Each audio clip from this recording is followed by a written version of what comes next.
like full on? Did you get a little power nap in before you went out there, or did you go full from the show, getting stuff done on Friday, headed out, fueled up a Red Bull vodkas, almost did a 24-hour? Well, I haven't met anybody, Justin, who can do morning radio without some sort of power nap. So absolutely, had to go home. Just get a quick power nap in. Oh, it wasn't no quick. It was like 3 hours. Oh, that's not. So that's how I nap. Yeah, I can't do the big long nap in the middle of the day. I wake up I'm so groggy. But if I'm gonna go, but I also don't party till 3 a.m. anymore either. As I was safely tucked into bed at 10 o'clock, and Brenden was just getting his night started. So, solid birthday weekend, though? Feel good? It's not record-breaking. The older you get, the birthdays get to be a little less and less fun. So, yeah, I'm like, it's on the downturn, I think. They get to be fun, but, like, it was a good weekend. They're just different. Yeah, different. But it was a good weekend. I was around people that I like to be around, and got to have fun. So call it a good weekend. Well, a lot of basketball over the weekend. Obviously, Friday night, while you were there partied up at Spirit Mountain, you had the Final Four with Iowa and UConn. Also, South Carolina beat NC State. Sorry, it was a JV game. Not from South Carolina's standpoint, but like, poor NC State. Well, I shouldn't say poor NC State. Look, they were there in both tournaments in the Final Four, and their fan base had probably a fantastic run. But of the 8 teams in the 2 Final Fours on the men's and the women's side, NC State was definitely number 7 and number 8 on both sides, because very few people were paying attention to NC State. They were just kind of there because we got to have 4. But the big show was Paige Beckers going up against Caitlin Clark on Friday night. Huge number on TV. Comes right down to the wire. We're going to call a moving screen.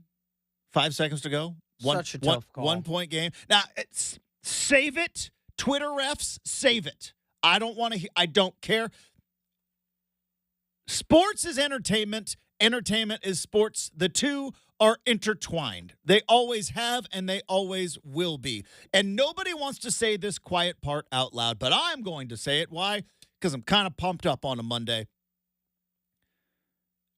The whole, if it's a foul in the first quarter, then it's a foul. No, it's not. No, it's not. Never has. Never should be. We are in the business of entertainment, baby. That's why these games are on TV. That's why people pay money to go to the games and sit in the seats. We are in the entertainment business. And how, as an official, you can sit there and not understand the moment. Right? We're all sports fans. We all know, like, we've got UConn and Iowa. Caitlin Clark's going ballistic here, especially in this second half. But UConn won't go away. We've got a 1-point game with so much on the line. We may have a last-second shot, which is what everybody wants to see. Sorry, we all want to see it. Everybody wants to see it. And you're going to call a moving screen. I've seen the video. Don't care if it was.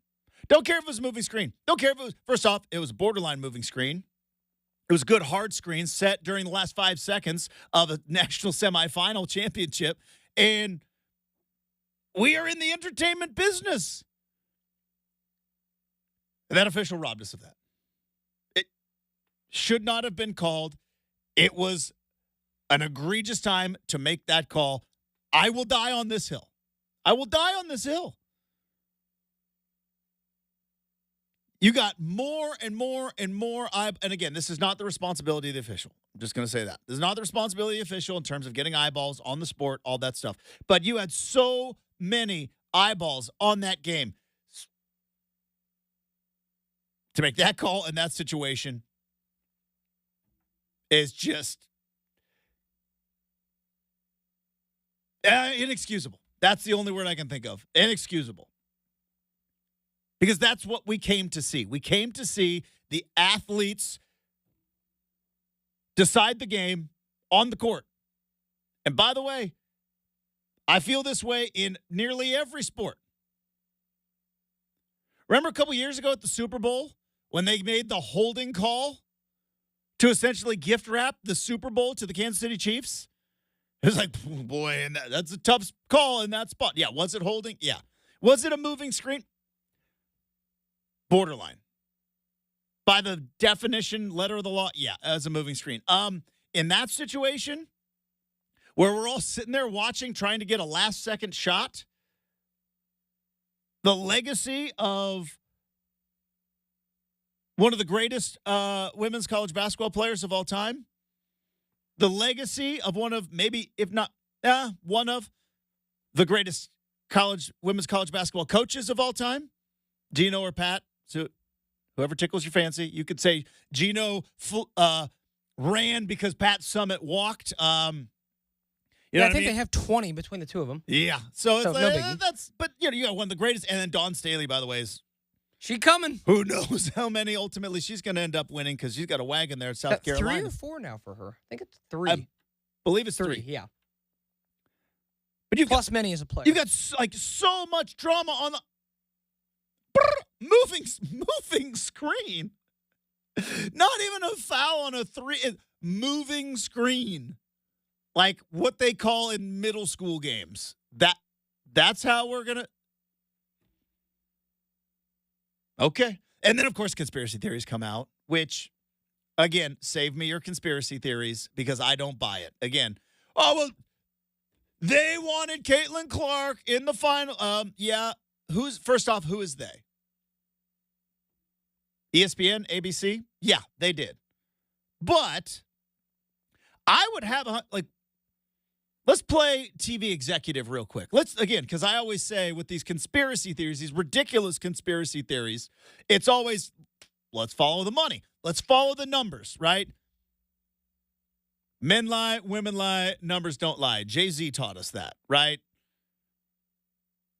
If you were at ESPN, what would be better for your programming for the next couple of hours, for the next couple of days?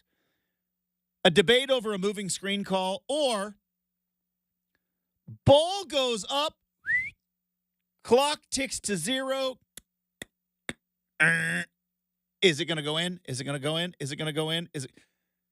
That's drama right there. That's what you want. Also, it's real hard to set up everything to that moment and then make the moving screen call and be like, yep, obviously got a thing in my ear. No. Absolute terrible time to make that call. This is an entertainment industry. All sports is about entertainment. And Ref Show had to show up, make it about themselves. So we might dive into, I find it very interesting discussion because this is what we do in our world in sports media, right? Greatest of all time. We have these discussions all the time, right? Is a championship necessary? It's a championship necessary to be considered in the discussion for greatest of all time.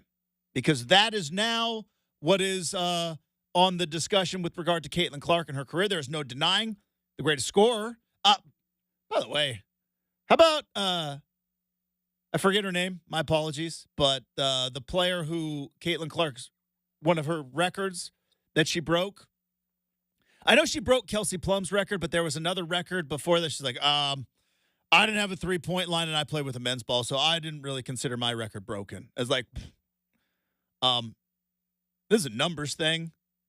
I don't know if you saw. Lynette Woodward. There you go. Interesting time to drop that little nugget. That's why I said, and again, congrats to her. I learned there were quite a few people who maybe wanted to see Caitlin Clark lose too. Oh, look, so it goes both ways. Nothing against her game, but there were. This is what we do, right? You're a Tom Brady fan. You've seen it multiple times. I'm watching the Dynasty show. And I was like, Tom Brady. I'm old enough to remember when Tom Brady was the fun, young underdog, and then guess what? Built it up, and then we tear him down. LeBron. When LeBron hit the shot against Detroit in the playoffs, like early on in his career, he was the fun. Everybody loved LeBron. And guess what? We built him up, tear him down. Tebow, same thing. This is what we do in sports. Build him up, only to tear him down. All right. John Calipari might be the head coach at Arkansas, which is a fascinating development. Doesn't set us a bunch of dominoes. And beware of the toxicity of the fan base. We talked about it on Friday, and interesting, it reared its ugly head earlier this morning. So we're going to dive into all that. But before we do, I do want to tell you about Oregon's roofing, siding, windows, and bath experts. I'm telling you about DeBella. They are a proud supporter of Operation Homefront, and that it's springtime with the upcoming expenses. You got the tax bill due not that long. Focusing on your budget? Well, you want to save money? How about potentially pay for a brand new roof with savings and federal state incentives? Just go with solar. That's right. DeBella's got all the details on updating your roof with solar shingles. Contact DeBella today for easy estimates that are free and scheduled on time that works for you. Now is the perfect time to connect with DeBella. 15,000 plus 5-star reviews and an amazing finance opportunity as well. Oregon's roofing, siding, windows, and bath experts. DeBella, proud supporter of Operation Homefront.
It's one of the age-old sports, not really a trope, but scenarios where you've got the superstar versus the team, right? It's we've heard this, we've seen it. They put it in movies, right? It's like, it's the superstar. Oh, but we've got the team, right? Oh, they've got the best player, but we've got the team, and teamwork and team chemistry can overcome Well, we saw that on full display with regard to the women's game yesterday afternoon. South Carolina was clearly the best. They lost all year. It's so hard to go 38-0. But the tough juxtaposition, especially if you are a company like ESPN that is about ratings, right, about eyeballs, Caitlin Clark is the enigma, right? In terms of women's college basketball right now, this moment that women's college basketball is having, Caitlin Clark is the sun, and you're all orbiting around it. I know it's not what we all want. It's not what we were all told. It's like, the team. No, one person more famous than the other. So it made it, I think, an interesting bit of coverage yesterday afternoon, especially as Caitlin Clark was taking her swan song, and she'll now move on to the WNBA, and that's going to be fascinating to see if this Caitlin Clark phenomenon, which is what it is. But, by the way, that's how this thing starts. The NBA, before Magic and Bird, was a league that could barely give away tickets. The NBA Finals used to be on tape delay. They wouldn't play the NBA Finals on TV. Now, again, there were only 3 channels back then, and 60 Minutes was a wagon. But it took the enigma of Magic and Bird. Those were the guys. And then ultimately Michael Jordan would send it into the stratosphere. But that's what happened in NBA basketball. Before Magic and Bird, you didn't have that. So I do think it is fair to say, women's basketball is having a moment, and it is not solely, but a big percentage of it is because Caitlin Clark is a fascinating character, is a fascinating athlete to watch. She's a record-breaking athlete to watch, and is doing things that has really never been done before in the women's game. Bringing in new viewers. See, that's the other thing. Everybody wants new viewers. It's like, why, though? Well, because you got this Iowa, quote unquote, but this Iowa farm girl's just hitting threes from logos and burying them. So it's going to be fascinating to see if this enigma moves into the WNBA, or is this, as I have talked about it, it fits so well in college basketball. I talk about with football all the time, right? NIL. There are quarterbacks in college football. There will be quarterbacks in college football. Dylan Gabriel might be one of them. Michael Penix might have been one of them. Well, maybe even Bo Nix. There are quarterbacks in college football who are going to make more in NIL than they are going to make being paid by the NFL. Right, because there's a lot of argument of Caitlin Clark is going to make more in NIL than she'll make in the WNBA. It's like, yeah, because everyone's got a connection to a school, a region, an alma mater. That's the value, and some of those rich people are willing to pay for it. There's probably a lot of Iowa alum, big farm conglomerates who have just been making a killing off of, corn and soybeans. And I know that because I drove through Iowa. There's a lot of corn, a lot of soybeans, who are willing to cut that NIL check to Caitlin Clark because she's playing for Iowa. Are they going to feel the same way for the Indiana Fever? I don't know. Same reason why some boosters up in Seattle are really willing to cut a check to keep Michael Penix for an extra year to play for Washington. They're not going to cut that same check as an endorser when he goes on to the NFL as a potential third-round pick. But Caitlin Clark was a star. She was the star of women's college basketball. She is the reason, along with some fun drama and budding rivalry with LSU and all the I keep saying juxtaposition too much, but with the obvious conflict with her and Angel Reese and all of that, which again, I embrace it. It's entertainment, baby. But she was the star. Now we get into the discussion. Tip of the cap, South Carolina, you're champs. I hate to break this to you, but Caitlin Clark's the popular one. So now the discussion is not going to be, can Dawn Staley in South Carolina become one of the blue bloods? Have they already become a blue blood? The discussion is now going to be, can you be considered the greatest of all time at your sport if you did not win a championship? Because that's where Caitlin Clark is right now. And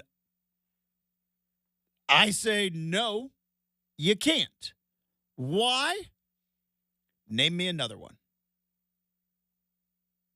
No, I'll wait.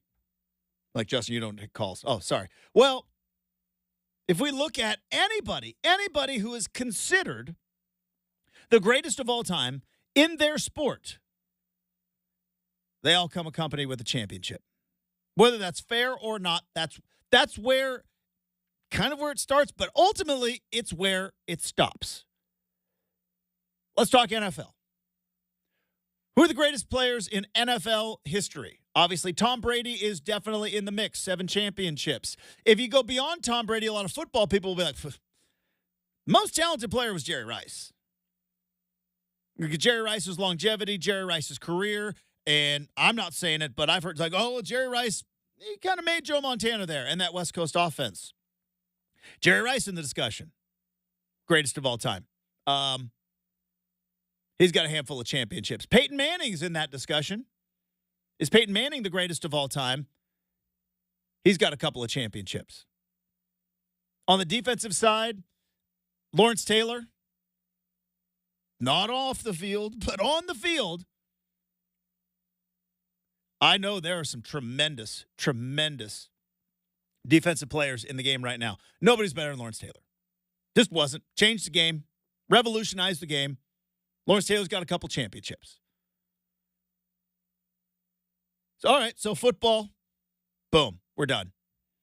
Like, Brenden, who would be like, is it Dan Marino? Is Dan Marino the, hey, greatest of all time to not win a championship at football? I think Dan Marino's probably up at the top.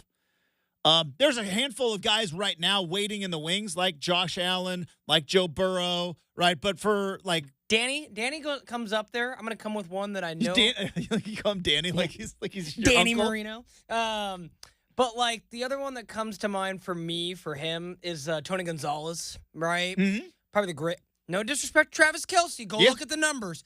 Tony G still the GOAT tight end. But why do everybody say that Travis Kelce is probably going to be the greatest tight end of all time? Because it comes along with some championships. It's sure, and I think the conversation will close. But like I remember Justin and I did this for fun back in Super Bowl. Like Tony Gonzalez has like 8,000 more receiving yards than Travis Kelce like right now. Something like insane. Like, but to Justin's point, we like winners. Barry Sanders, maybe another Barry one. Barry Sanders, very good pick. Maybe another one. Very good pick. Barry Sanders might be above Dan Marino, now that I think about it. Yeah, like those are the only ones I can think of. And the thing with Barry Sanders, though, obviously there's the no championship thing, and then the Barry Sanders was the one that was like, I'm not going to get my head mashed in. I've done what I needed to do. And he left the game. He left the game early. He left the game in his prime, and I would assume probably walking around a little bit better right now. Probably feels okay about it. He's like, I've made my money. I'm not going. This Lions organization is clearly not going to put anybody in front of me to block. They're just going to count on me to run around all day. I'm going to call it a career. So I think Barry Sanders shutting it down early, which, again, I respect, and not winning a championship, that's why he's not in the discussion. Randy Moss? Randy Moss is interesting. Because for my money, you give me one receiver, one season in their prime, give me Randy Moss. Like one, yeah. For my money, so if you get to do fantasy draft of all-time football guys, all right, receiver, in their prime, you get anybody in the history of the NFL. Give me prime Randy Moss. Give me prime Randy. Brenden, he was unguardable. He was unguardable. Okay, real But quick. Jerry Rice, I think, gets the nod because of the championships. In 10 seconds or less, tell me why you go with him over, and I don't disagree, I'm just asking, over like Jerry Rice in his prime or like Megatron in his prime. Megatron in his prime was very, that very would good be as me. well. Like, that's who I grew up seeing. Like, you give me one receiver, Justin Jefferson getting close, but I take Megatron. Like, and yeah. I would like to talk to like actual defensive coordinators because they could not guard Randy Moss. That's fair. You could not guard. Now Randy Moss's problem was he got bored. He did. He got bored. He was there. And he got bored. He did. He was when Randy Moss was in Minnesota, and he got Randall Cunningham at the end of his career. Now Randall Cunningham was not the greatest quarterback of all time, but you know what he had? He had like the strongest arm. He could throw a deep ball so far. And Randy Moss was like, you know what I can do better than anybody else? I can run deep.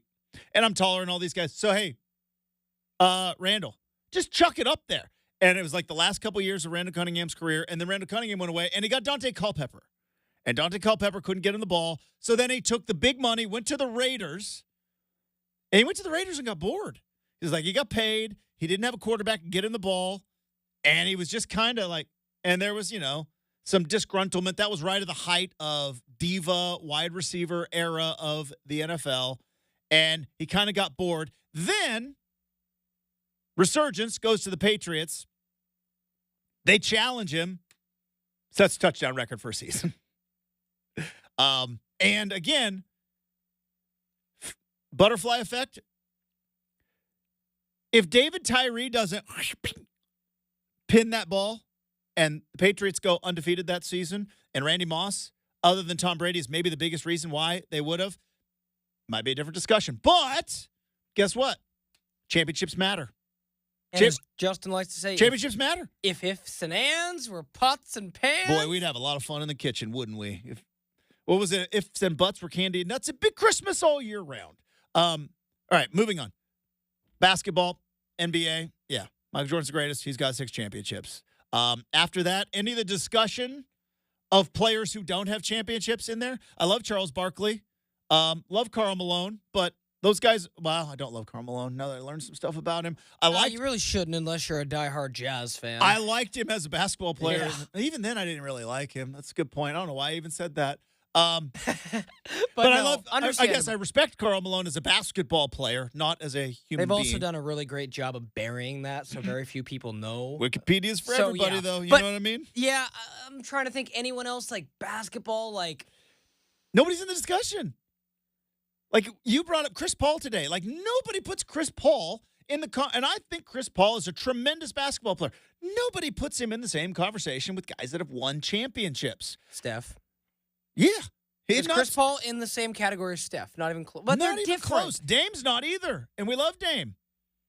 You had to go there. I did. By the way, they are not playing well right now. No bad times in Milwaukee, Justin. But all right, so college basketball, right? Then Lou Alcindor, Kareem Abdul-Jabbar, probably regarded as the greatest college player of all time, won a championship. Bill Walton, also in that discussion, won a championship. Who else would be in that? Christian Laettner won back-to-back. You want to talk about greatest college basketball players, obviously not in the NBA, greatest college basketball players of all time. Christian Laettner is in that discussion. Anybody else I'm missing here? I got one for you. Now, I'll say this. I had to cheat and Google this one, but it's Justin, the big fundamental, never won anything at Wake Forest. Yeah, but it's funny. We don't consider Tim Duncan in the same but he should breath. be. He should be, but he's not because he didn't win a championship in college. Then he did win for the Spurs. 5! This is the Spurs, and it made him. And then we changed his position from center to power forward. But he was a center at Wake Forest, Justin. He's a center for the Spurs. He took the tip. He played with his back to the basket. He was a center anyways. Like David Robinson also comes up on the list. Shaq comes up on the list. Shaq's. Len Bias, obviously, what happened afterwards. Can't really blame him there. Zion. Ooh. Zion Where does non-rank. He played one season. He missed a chunk of it. He's not in the discussion. They were supposed to be really good, though. They were, but he's not in the discussion. Fair. Greatest college basketball player of all time. For sure. We got to be at least 3 years. Got to be at least 3 years, which is why we're we're going to be in an era where we're just not going to see these anymore. But greatest of all time? Again, we say, and this is the problem, and I'm part of it as well, because we have these discussions over and over and over again. Oh, it's GOAT talk. This is the GOAT. Hey, they're the GOAT. Greatest of all time means one. Means one. It's an exclusive club. It's one. Uno. Now, in football, we could go position by position, right? But usually, with regard to a sport, it's one person. And if you're talking about a debate, who's the GOAT? Well, it shouldn't be more than 3 people. Because once you get down the line, it's like, well, they aren't the greatest of all time. They were incredibly good. So the NBA, no. College basketball, no. College football, Tim Tebow, championship. You think of some of those all-time greats that we think about, who's the greatest college football players? They all have championship moments. And college football is a little bit different because you were in the Big Ten, right? You were you won in the Rose Bowl, and you had to vote. You had to vote for years and years about a championship. But in the recent years, and I know we like to kind of make fun now, but Tim Tebow was the best. He was the best. For my money, greatest college football player of all time is Reggie Bush. Reggie Bush has a Heisman and a national title and played in another. That's for my money. I know everybody else has got different guys, but to be in the discussion, for instance, you've got to win a championship. Yeah, I think that's fair criteria, Justin, because Reggie has a case for me. I think for the only other person who's kind of in the case for me, and I get it because Reggie's way more of a skill position player, but the criteria, I look at Joe Burrow. What does he have? A Heisman and one of the greatest single seasons of all time. So I do. Same with Cam Newton's season culminated with a championship. I know, because the confetti fell on my head, too. Oh, that stunk. That's got to be the worst. Confetti from the other team falling on your head. Anyways. I'm sure Iowa didn't enjoy it yesterday. They did not. They did not enjoy it. Someone's going to be hurt tonight at the national championship, Justin. South Carolina. Yeah. Probably Purdue. But now baseball's interesting, right? Baseball's interesting. Because who's the greatest baseball player of all time? We got a lot. A lot of people want to say it's Babe Ruth. I don't know if it's Babe Ruth. We're sticking with never won an MLB title since college is a little bit more different. Yeah, college is pretty nuanced, right? Dave Winfield, by the way, is the greatest college baseball player of all time. I think they won it. Minnesota. Dave Winfield was so good. But there's a handful of other I can't think of it off the top of my head, but baseball.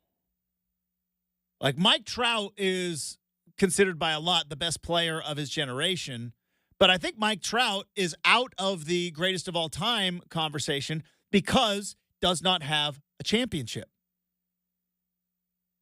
But I think there's more candidates in that. Baseball might be because Barry Bonds does not have a championship.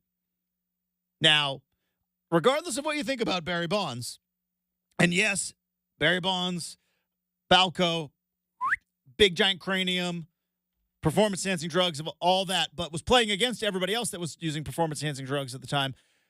Barry Bonds might be the best player of all time in Major League Baseball. And he didn't win a championship. So, baseball's the only one where, but the thing is, Barry Bonds isn't in the Hall of Fame. Now, it's not because he didn't win a championship, but Barry Bonds isn't in the Hall of Fame. How do you feel about Griffey in that discussion? Griffey was on his way. He got hurt at the end. His fault or the Kingdom's fault? Just your opinion. One of the reasons he got hurt, he broke his wrist jumping into a wall. Don't know if that's the Kingdom's fault. Sure. And then the majority of his injuries came actually after Seattle. The majority of his injuries came in Cincinnati. Fair. So I wasn't around. I'm asking for Riverfront Park's fault. maybe. And they went from Riverfront Park ultimately, and then went to the Great American Ballpark. So I don't know, maybe something in the water in Ohio. But Like, yeah, him, maybe Tony Gwynn. Griffey was on his way. Then injuries. Tony Gwynn is unbelievable. He may be the greatest hitter of all time.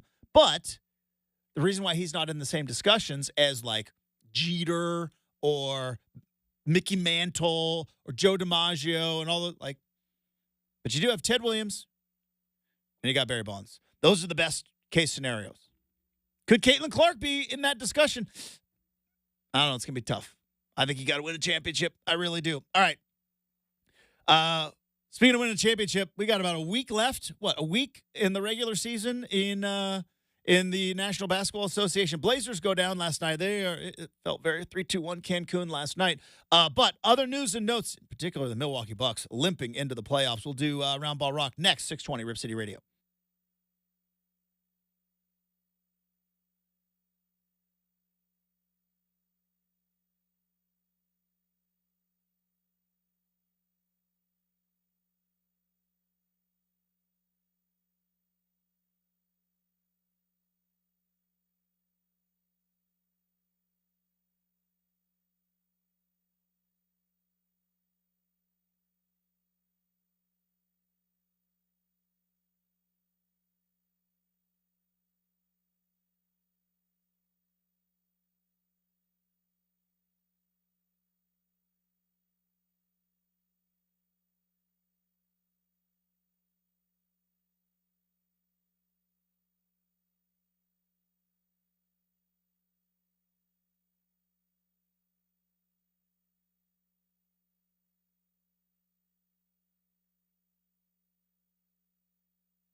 Believe it or not, there is NBA game still going on.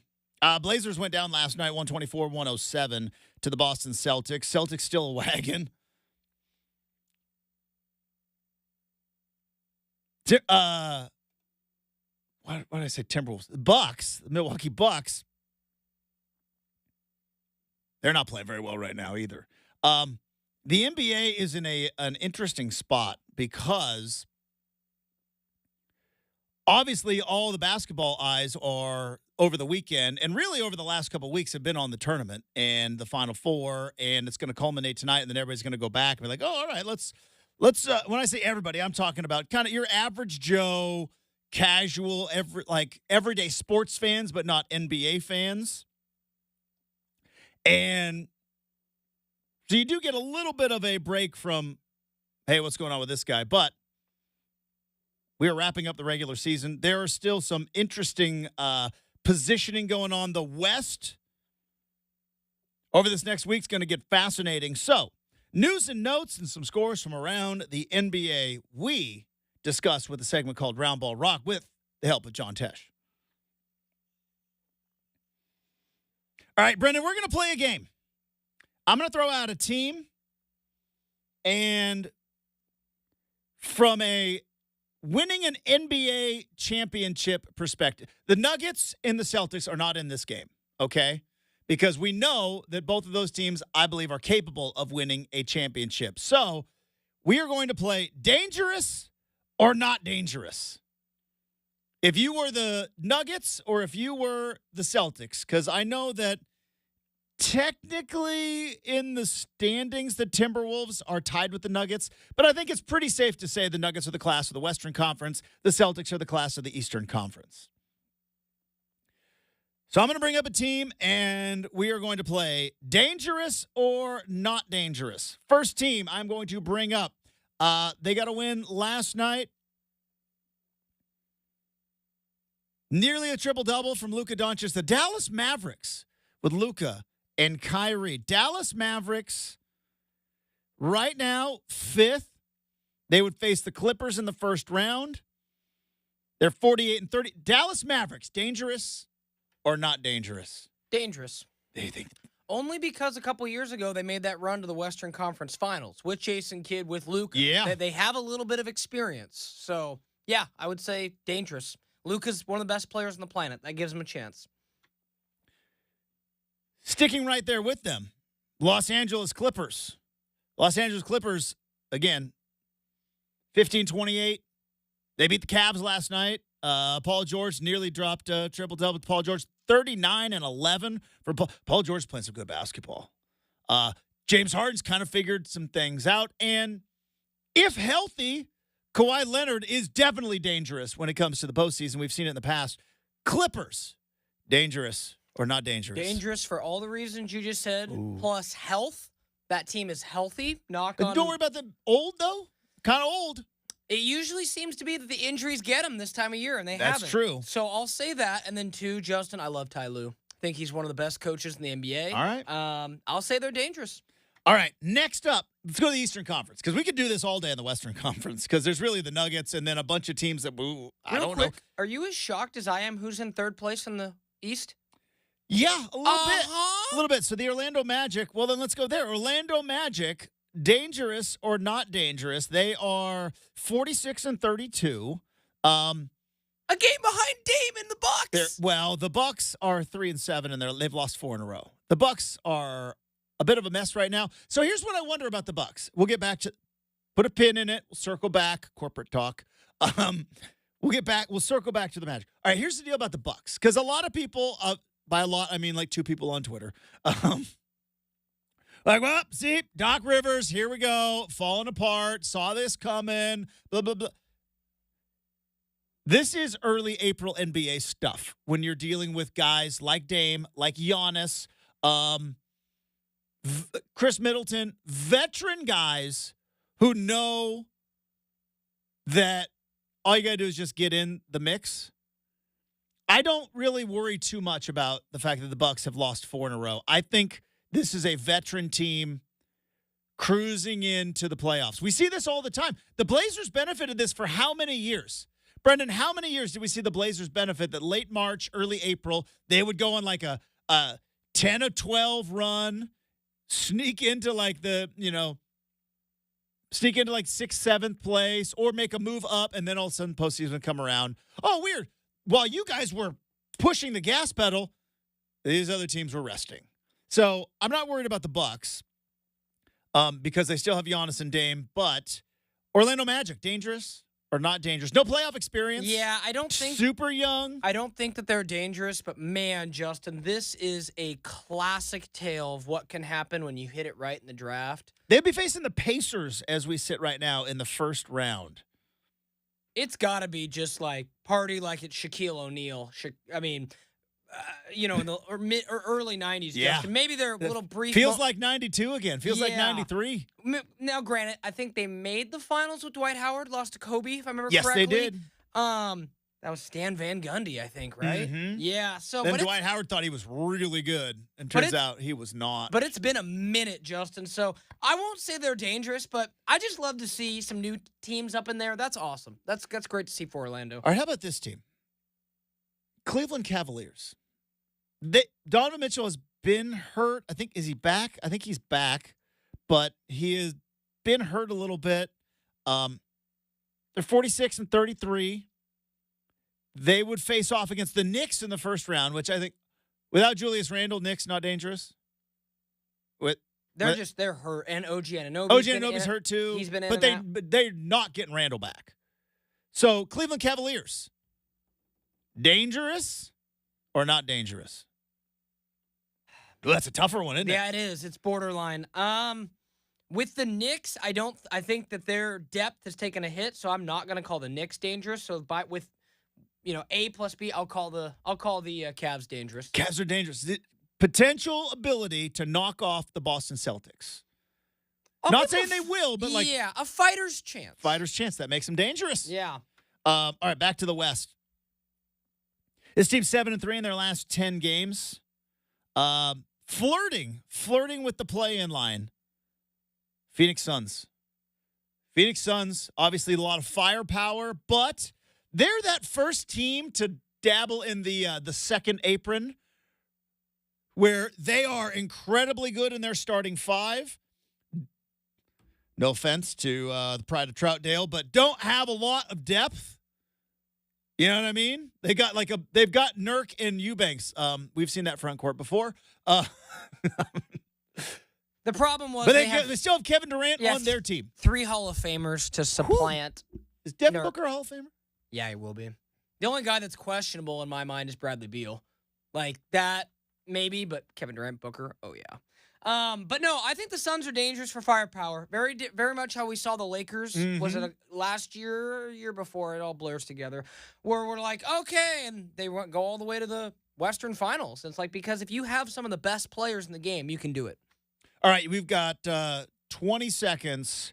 Philly, Miami, Golden State, L.A. Most dangerous of those teams. Just need a one-word answer. Philly, I think so too. All right, coming up, we're going to talk. John Calipari might be going to Arkansas. What does that do for the college football coaching circle? We've got a make or miss. We have got stuff I saw on the internet. Don't buy gear on the street outside of the arena. Some Laker fans learned that lesson as well. So a jam-packed hour number 2 coming up next here on 620 Rip City Radio.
It is 7 a.m. on a Monday morning. Justin Myers with you. Breaking news last night as, for the time being, the Kentucky basketball head coach, John Calipari, is set to take over the Arkansas job vacant after Eric Musselman headed out west to take the USC job.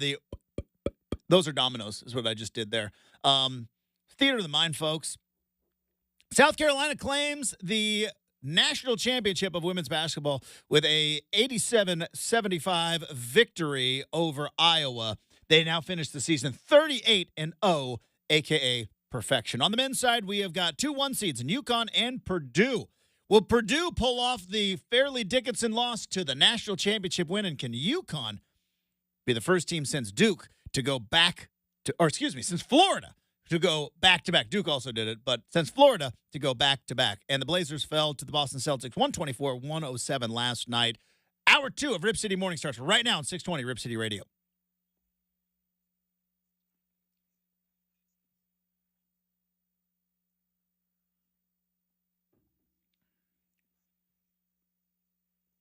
Hey, welcome back to Rip City Mornings, everybody. Happy Monday to all of you. Obviously, a lot of stuff has gone on over the weekend. We talked about the Friday night semifinal game. The moving screen heard round the world.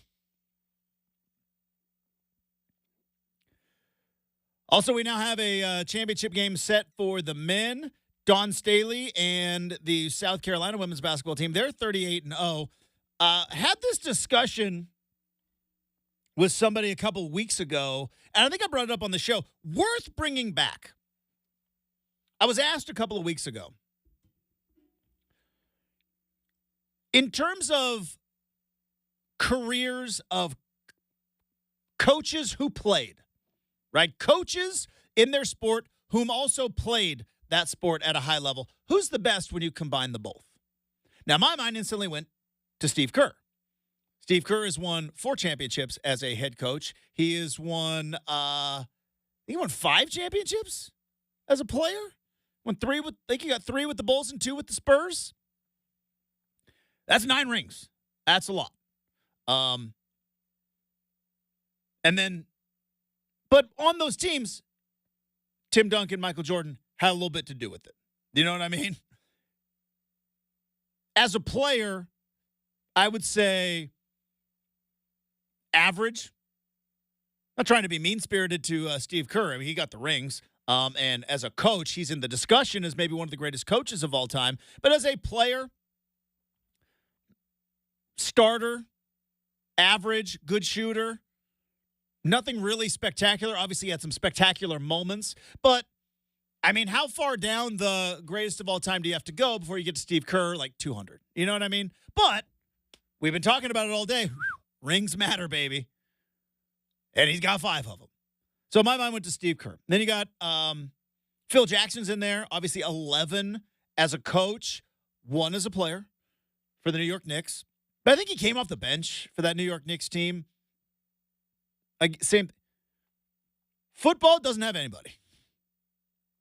I think, like, because when you think about some of the greatest NFL coaches of all times, very rare, if any of them, had any sort of NFL playing career.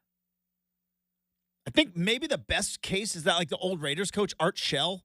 Like, Art Shell played and was a really, really good, and then really good lineman. Then he went on to coach the Raiders. But you think about, like, Mike Ditka maybe in that discussion.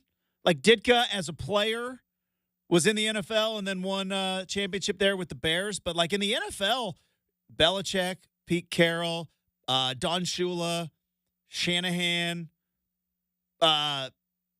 Bill Walsh, right? All those guys, like, they don't have any playing careers. And I think, like, John Madden didn't have much of a playing career in the NFL. Had a lot of influence. So Sure. You think about playing and coaching, combine the two. The answer, just won another championship yesterday. It's Dawn Staley. I mean, Dawn Staley just won 3 national championships as a coach. Has, I believe, 2, maybe 3 Olympic gold medals. And was one of the greatest women's basketball players in the WNBA. like in terms of player, coach combined, I think we just watched it yesterday. And I don't know if there's really much of a close second, because the closest second I think is Steve Kerr. And, it's one of those things, too, where, we all I'm not going to say forgot, but I think it was kind of, one of those things that didn't get a ton of headlines. Justin, don't forget, and based on her credentials, I don't think it was an excuse me interview.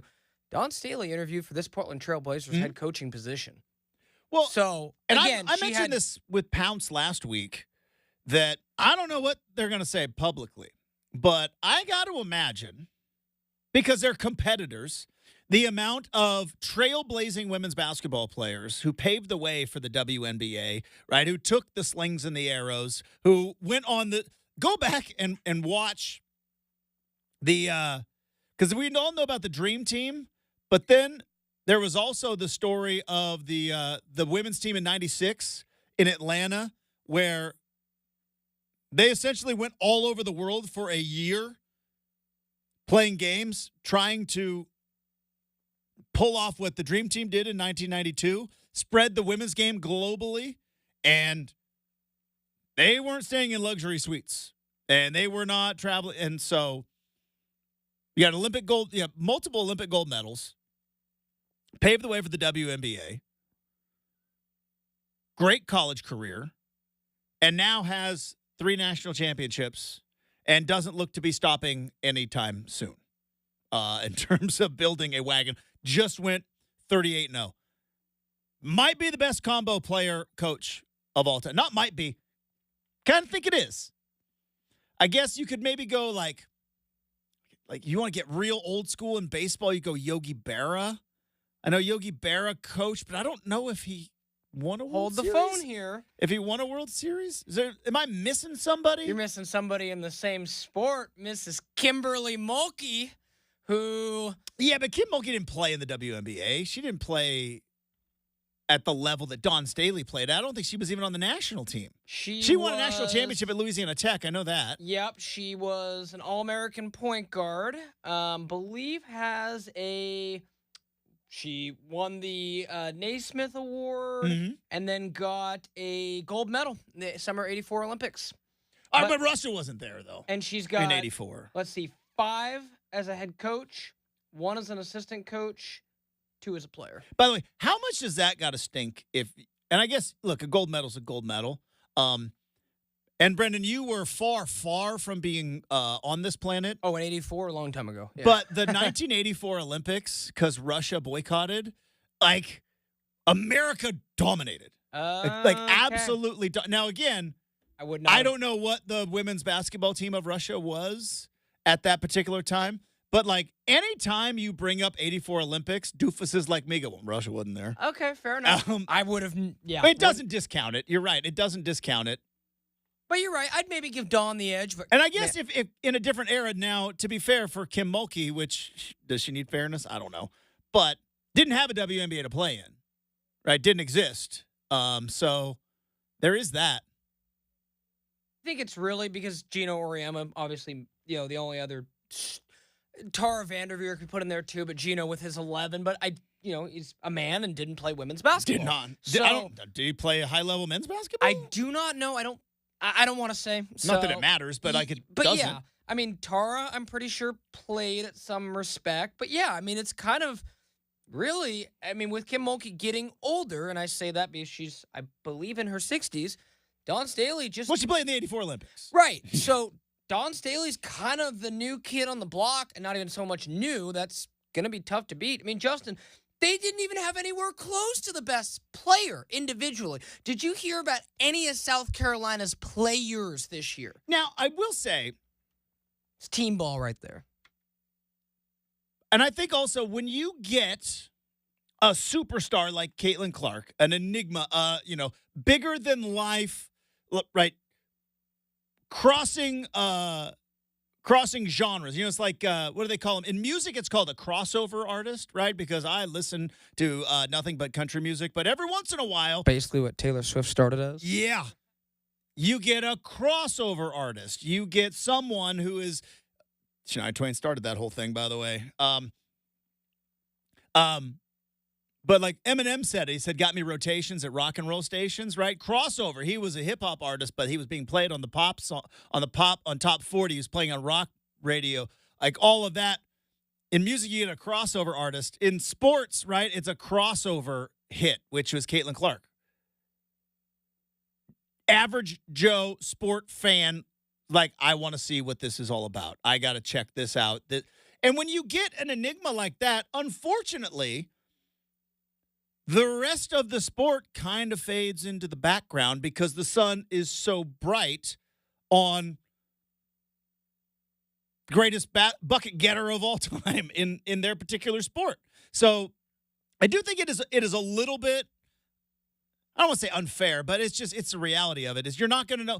If Caitlin Clark would have left after last year and went into the WNBA, I don't know if even she could have.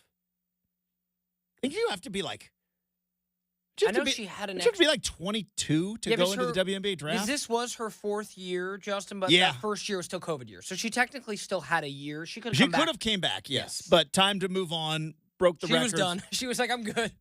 So yeah, it was. But when you get a big enigma like that, the rest of the sport, unfortunately, kind of becomes background dancers, and that's just. But you got a lot of eyeballs. A lot of people watched it, and Dawn Staley, South Carolina, they are your champions. All right, coming up next, we have got our version of Make or Miss. Also, in a bit, I do want to tell you about stuff I saw on the internet. But before we get to all that, speaking of champions, how about champion of roofing? How about a champion of siding, windows, bath experts? Talking about DeBella. That's right. Oregon's expert is DeBella. And this springtime, with budgets obviously being on the forefront, like I said, it's tax time for a lot of you, and you want to save money, go solar. DeBella has all the details about updating your roof with solar shingles so that you could potentially pay for that roof with savings to your energy bill, plus federal and state incentives. Estimates are always free, scheduled on a time that is convenient for you. You've probably seen their excellent work in Better Homes and Garden, HGTV, plus 15,000 five-star reviews for their excellent work. That's not me telling you. That's not them telling you. That is their customers telling you 5 stars, 15,000 plus, and they have received customer service accolades from Angie's List and Home Advisor. Take advantage of a financing opportunity as well. No payments until 2025 on approved credit. That's right. No payments until 2025 on approved credit. Oregon's siding, windows, roofing experts, and a proud supporter of Operation Homefront. Of course, it's DeBella.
All right, coming up in 1 hour from now, Aaron Fentress, friend of the program, is going to be joining us from the Oregonian.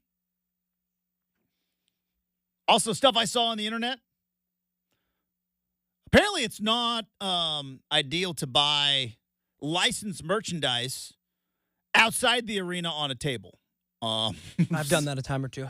Well, we're going to talk about that coming up in about 20 minutes, stuff I saw on the internet. But right now, it is time to dive into Make or Miss. Here we go.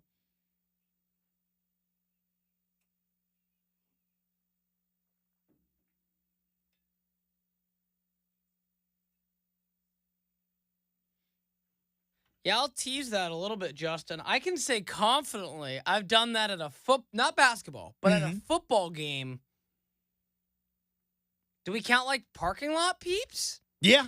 Yeah. I mean, I've done that before. What did you buy out? What did you buy? Let's see. Where at? So, I think both times bowl game stuff in the parking lot. Like a T-shirt though. Yeah. Well, like I've seen those before. Yeah. Like, was that bad? no, not bad at all. I Okay. remember. Like, am I in trouble? It's incredibly opportunistic. No, I remember I was so mad. It was after Oregon lost to Colorado in the Cotton Bowl. 1996 Cotton Bowl, 1995 season. Absolute awful weather. Tony Graziani did not have a very good day. I actually interviewed Tony Graziani. He apologized to me.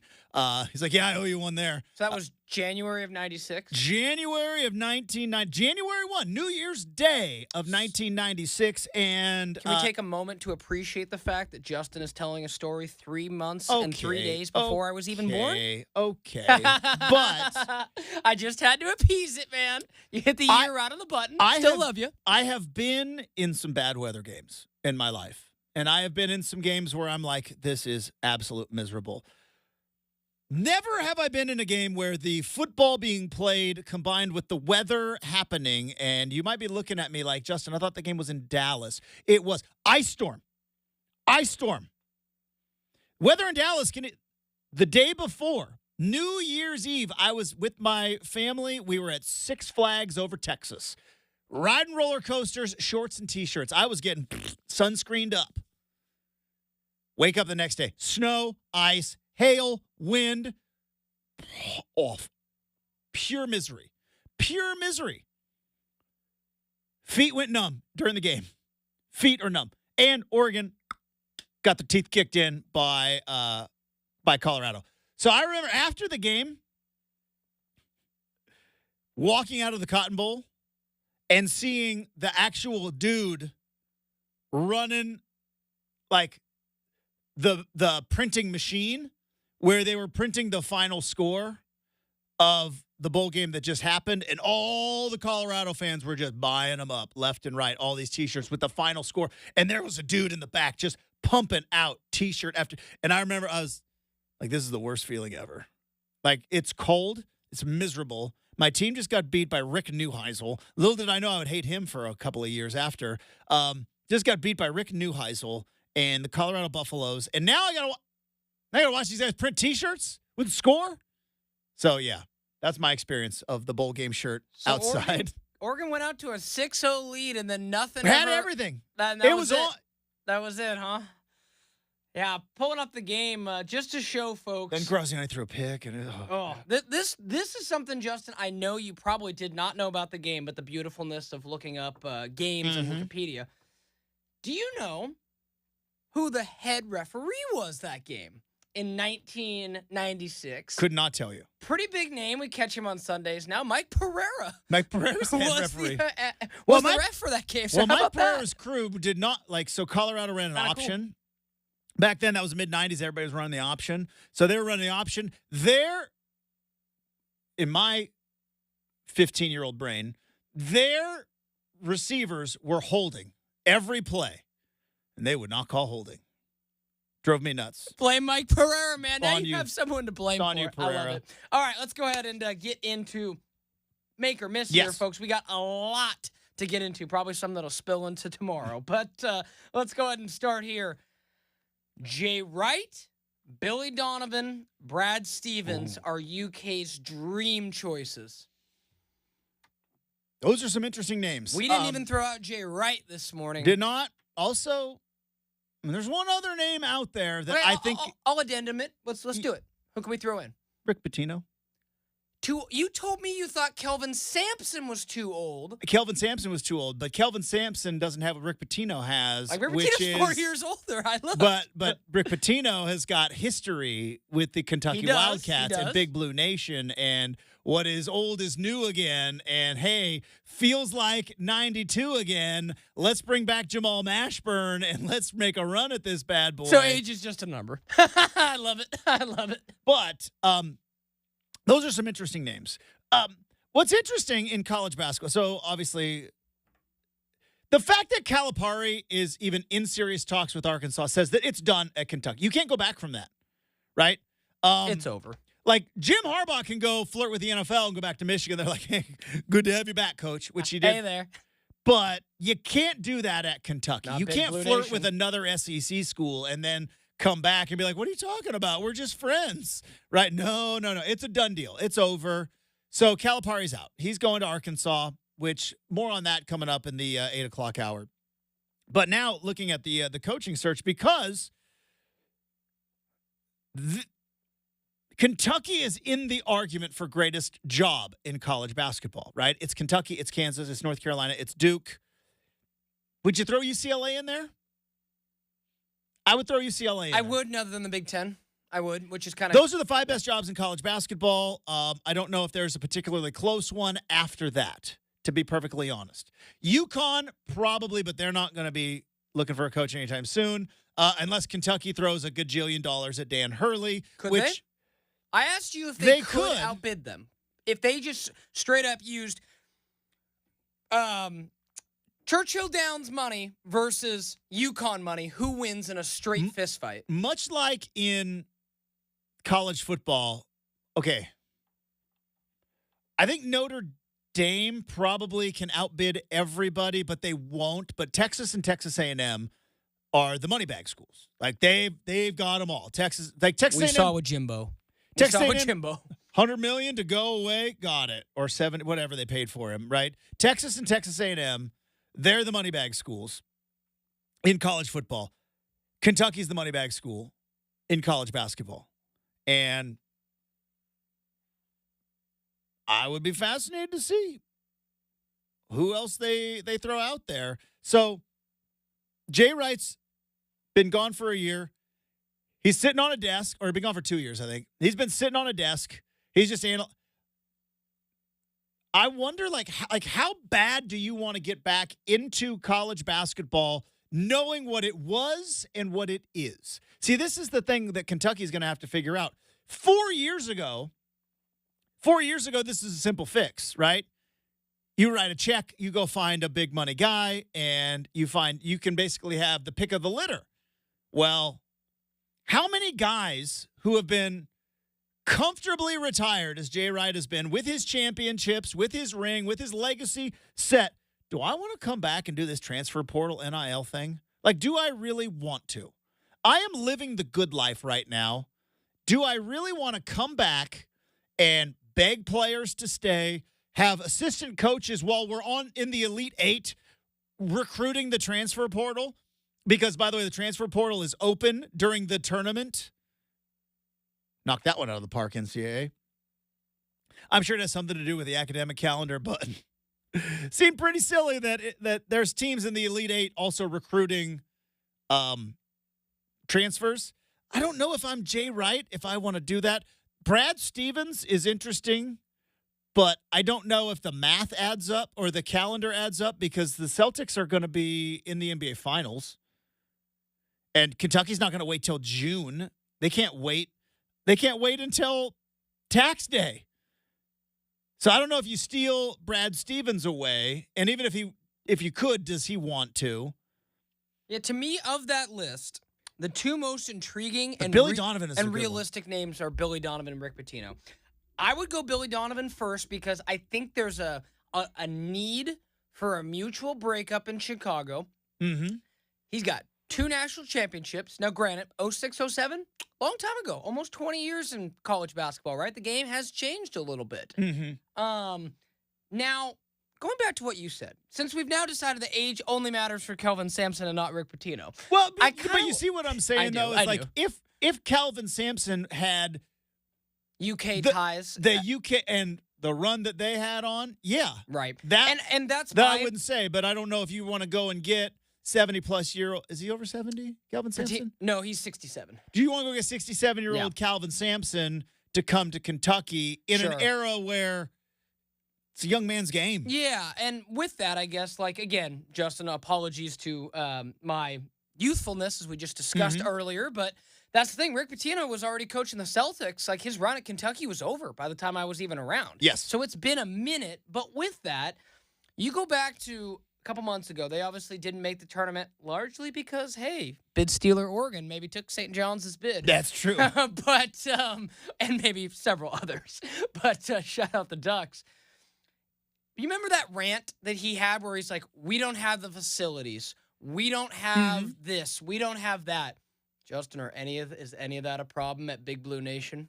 No. Zero, zilch, none, So maybe they nada. don't want that smoke. Maybe they're like, you know, you have your St. John's power. We're not going to let you come to Kentucky because when you had a lot of power at Louisville, bad things happened. Now, again, in hindsight, you know, I don't want to go back to that through revisionist history. Did that championship need to be vacated? I don't know. We vacated championships for interesting reasons, but enough time has clearly passed, Justin, to where you're like, yeah, Kentucky would hire him. And 8 years ago, he was radioactive. All right, so I'm just looking to the top 25 at the end of the regular season, right? So these are the coaches who are at the top of the game right now. Dan Hurley, he's about ready to win back-to-back national titles. I don't think he's leaving UConn to go to Kentucky. If he did, it'd be the hire of the century. But it's like everything you need is at UConn, right? You've proven you can not only win, but win back-to-back and kind of overdo the roster a little bit. All right, you mentioned Calvin Sampson and Matt Painter at Purdue. I don't think he's leaving Purdue. Plus, I don't think Kentucky would allow Matt Painter to coach that Zach Edey style. No. Let's score 53 points Agreed. a game. I don't think that fits. Iowa State, I'll be honest, I don't know who Iowa State's coach is. I have no earthly idea. So if I don't know who you are. You ain't getting the Kentucky job without name brand. Yeah. North Carolina, nope. Davis is staying. I don't think anybody, like. I said Baylor. I said Bryce Drew. Bryce Drew or Scott Drew. Sorry, excuse. I get them all confused. Well, Bryce Drew hit the shot. I know. And is that Grand Canyon? Scott Drew is the coach at Baylor. Having a championship helps in negotiations, and he's got one. So I said he'll get a look. Maybe he's going to stay at Baylor, but he'll get a look. So, yeah, that's Nate Oates. Do you leave Alabama to take the Kentucky job? I mean, you probably would, right? You probably. He's young. I'm asking right? you. Would you? I'm at a school where basketball will never be number one. All right. So we were going to talk about this earlier, and then we started talking about other things. Shocker. Welcome to the show, everybody. But it all depends on your wiring as a coach. There's a lot of same reason why Kalen DeBoer, right? On paper, Kalen DeBoer taking the Alabama job, terrible job. Terrible. Doesn't like history has shown. History has shown the guy after the guy, you don't do well, right? History has shown that. But if you're wired like Kalen DeBoer, you're like, am I going to turn down Alabama football? Am I going to do that? Like, if you're ever going to give it one shot in your coaching life, all those years you spent sleeping on a couch, right? Like, login video, getting coffee for the other, like all, and I'm going to say no to Alabama. Kentucky is that same way, I think, in men's basketball. I think Alabama has as good of a chance. Clear, they were in the Final Four. Kentucky wasn't, right? They were one of the best teams in the country last year. Kentucky lost early in the tournament last year. So there are, I think, every opportunity to win at Alabama in basketball is there. But here's the thing. You're never going to be number one in your own campus. Right. You're never going to be number one on your own campus. Is he wired that way to go like, all right, I'm gonna shoot my shot. I'm gonna shoot my shot, and I might fly too close to the sun, and Icarus is gonna burn off these wings, and I'm gonna fall back down, and I'm gonna be coaching in the American in 3 years with a big bag of cash. Or do I stay? There's gonna be a lot of coaches having this internal discussion of like, boy, it's Kentucky. Right. If you win there, it's as good as you could ever win anywhere. Right. But if you make the Sweet 16 there, you are a failure. Right. You're a failure. Well, and here's the thing, looking at Alabama and just kind of zeroing in on them, because this is kind of an interesting and fascinating topic, Justin. A couple years ago, because Alabama had been forgettable in men's basketball for so many years. And then they're like, okay, we should maybe get a second sport. They nailed it by hiring Nate Oates. But like, for instance, the SEC, let's look two different sports, largely because of Kim Mulkey and Dawn Staley. The SEC is like, oh boy, time to invest in women's basketball. You ever heard of Alabama women's basketball? No, not really. Mm-hmm. Justin, we talked about it last week. Baseball in the South is a religion, college baseball. Do you ever hear about Alabama baseball? No, because it's Never. kind of what I was talking about with Caitlin Clark earlier. When the sun is so bright, like, when football is so big. Speaking of SEC coaches, now again, it might go against this person's too old. Does Bruce Pearl give it a shot? Bruce Pearl's kind of fits Kentucky. He's there at Auburn. He's winning at Auburn. He won at Tennessee. He clearly knows the SEC. He's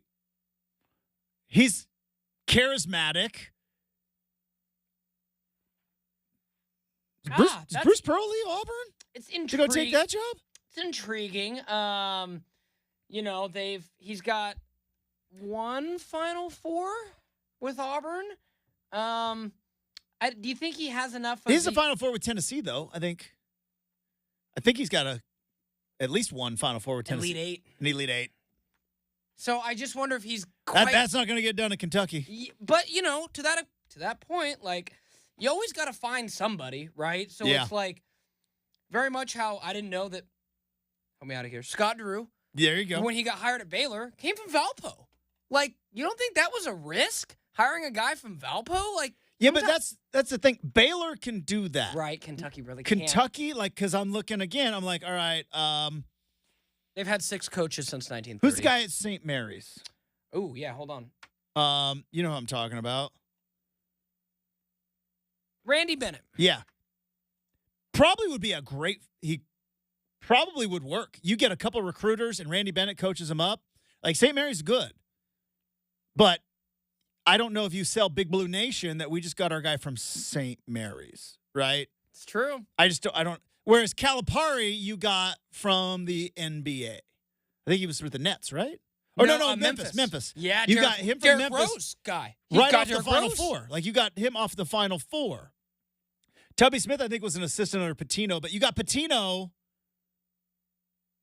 coming off of a run, right? Who coached the Knicks. So, yeah, it's gonna be fascinating. I got one more, and no one's saying this, so maybe he is so comfortable he never will. But this is somebody that if I was Kentucky, I would throw a bag at. Tony Bennett, Virginia. Now, this is the problem though with that, because I thought about that too. National championship, they play such a boring brand of basketball. Yeah, fair. But if you win, nobody cares. But Virginia plays such a boring brand of basketball. Remember, like, Stephen A. Smith was like, I'm so bored, they should fire him. I was like, whoa. He won the national title like 2 years ago. So let's pump the brakes a little bit. But yeah, that's fair. I don't know if, again, you got to be a rock star. It's true, and I don't know that's a good point. But gosh, Justin, just to show how I think Billy Donovan might be the name. I think you hit it on the head. You said it this morning is the first name you brought up, but I think Billy Donovan. I think it all makes so much sense because, again, he wants to leave Chicago. That's a name. You bring in Billy Donovan, Kentucky's happy, right? Right. Fairly happy. And you bring in a proven track record, get him some athletes. It's all about the assistants you hire, too. Yeah, and just I had to be back and look at it because I'm like, just in case. I'm like, Tony Bennett, Justin, he was 36 when he got hired out of Washington State. I mean, my goodness. Washington State had not the first time either. I feel bad for the Cougs. They've had a couple that have. Pullman's tough, man. Yeah. It's tough. It's okay, tough what's worse? It's tough to live in Pullman. State, what's worse? Being Oregon State and being like, all right, basically since Jimmy Anderson, Ralph Miller, you've gotten lucky twice. Mm-hmm. Or be Washington State and have your coaches just consistently leave. What's worse for you? Real quick, we'll close out Oregon this way. Oregon State's worse because you never had a chance. You just never had a chance. At least you can remember the good times. Hey, remember Klay Thompson? That was fun, right? You'll always have the good times. All right, coming up next, stuff I saw on the internet to wrap up hour number 2 on 620 Rip City Radio.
All right, let's wrap up hour number 2. In hour number 3, Aaron Fentress is going to join the program. When obsession becomes toxic, is that where Kentucky basketball is? Because we talked about it with regard to football last week, actually on Friday with our good friend Josh Pate. Toxicity in Auburn, allegedly, was one of the big factors that drove Bo Nix out here to the West Coast. Is that an easier path, or is that the new norm with regard to obsession? Does it become toxic? So we'll talk about that, as well as an RCM mailbag coming up in hour number 3. But stuff I saw on the internet. Dateline, Los Angeles. LA police seized more than $100,000 worth of counterfeit Lakers apparel outside of Crypto Arena in downtown Los Angeles. This was yesterday, authorities announced. The LA Police Department Central Division said, "We love sports but don't like counterfeiting." It's unclear if any arrests were made, but officers with Central Division's Vice Bureau on the Vice Squad collected an estimated $140,000 worth of illegal Lakers gear. In photos released by LAPD, several vendors with tables and wagons lined the streets selling counterfeit jerseys and other apparel. Another image shows conference tables in the police department with the illegal merchandise. Buyers beware, they said, these poor quality fakes. And make sure you buy from licensed retailers. So here's my question. I've been to many a basketball game. Now, obviously, we don't have it here, but I've been there at then Staples, now Crypto. I've seen a hockey game there. I've seen a basketball game there. I've been there at LA Live. And also in LA, whether it's outside of SoFi or outside of Crypto or outside of the Rose Bowl, there's always vendors. Sometimes a nice bacon-wrapped hot dog to soak up some of the $18 beers you were drinking are very helpful. QR code, Venmo, yep, beep, beep, beep. Don't know where I sent that, but paid for 3 hot dogs. I shared. But, Brenden, did anybody think that the Lakers jerseys that they were selling outside on a card table, like on the street at LA Live, did anybody think those were real? So, like, that's my thing, is like walking up to that. Isn't this kind of I don't want to say victimless crime, but it was like, I know this is cheap fakes. You know this is cheap fakes. That's why I'm giving you $25 and not $114. Yeah, so I guess I compared this to people who go into and buy a knockoff Gucci purse. Where's the crime there? Well, Gucci will say it's probably against us, but they're no doing logo. They're doing fine. You know what I mean? Like you go to the knockoff shops, and it's like it looks a lot like a pair of Ray-Bans, but it's not exactly Ray-Bans, right? So yeah, I would know walking into a game. Yeah, this is probably not going to be officially licensed merchandise, especially if it's on a table coming out of a wagon. Like Oregon Trail wagon? No, I'm just kidding. But when I hear wagon. I think that'd be pretty self-explanatory, but at the same token, I would know, I'm getting a premium for this. It still looks like Laker gear. Okay, the L is slightly different font, but that's good with me. Well, and now the way they do them, because I don't know about this particular one, but I know, like, there are companies on the internet, I believe they're based in China, where you can get jersey and you can't tell the difference. You legitimately. Now the difference is like all of a sudden, like maybe some of the threads start like it's not exactly like might be cheaper, but like I've seen them before where they're like, here's an authentic one, here's a fake one. Like, can you tell? Like, you can't tell the difference. What do you think is? All right, I remember when I was a kid, Oakleys, they call them either Jokeleys or Folkleys, fake Oakleys or Jokeleys. But those were the ones where, like, dude, somebody would go, like, down to L.A. To, like, go to Disneyland, come back, and it's like, you got 3 pair of Oakleys? Or, like, spring break in Mexico.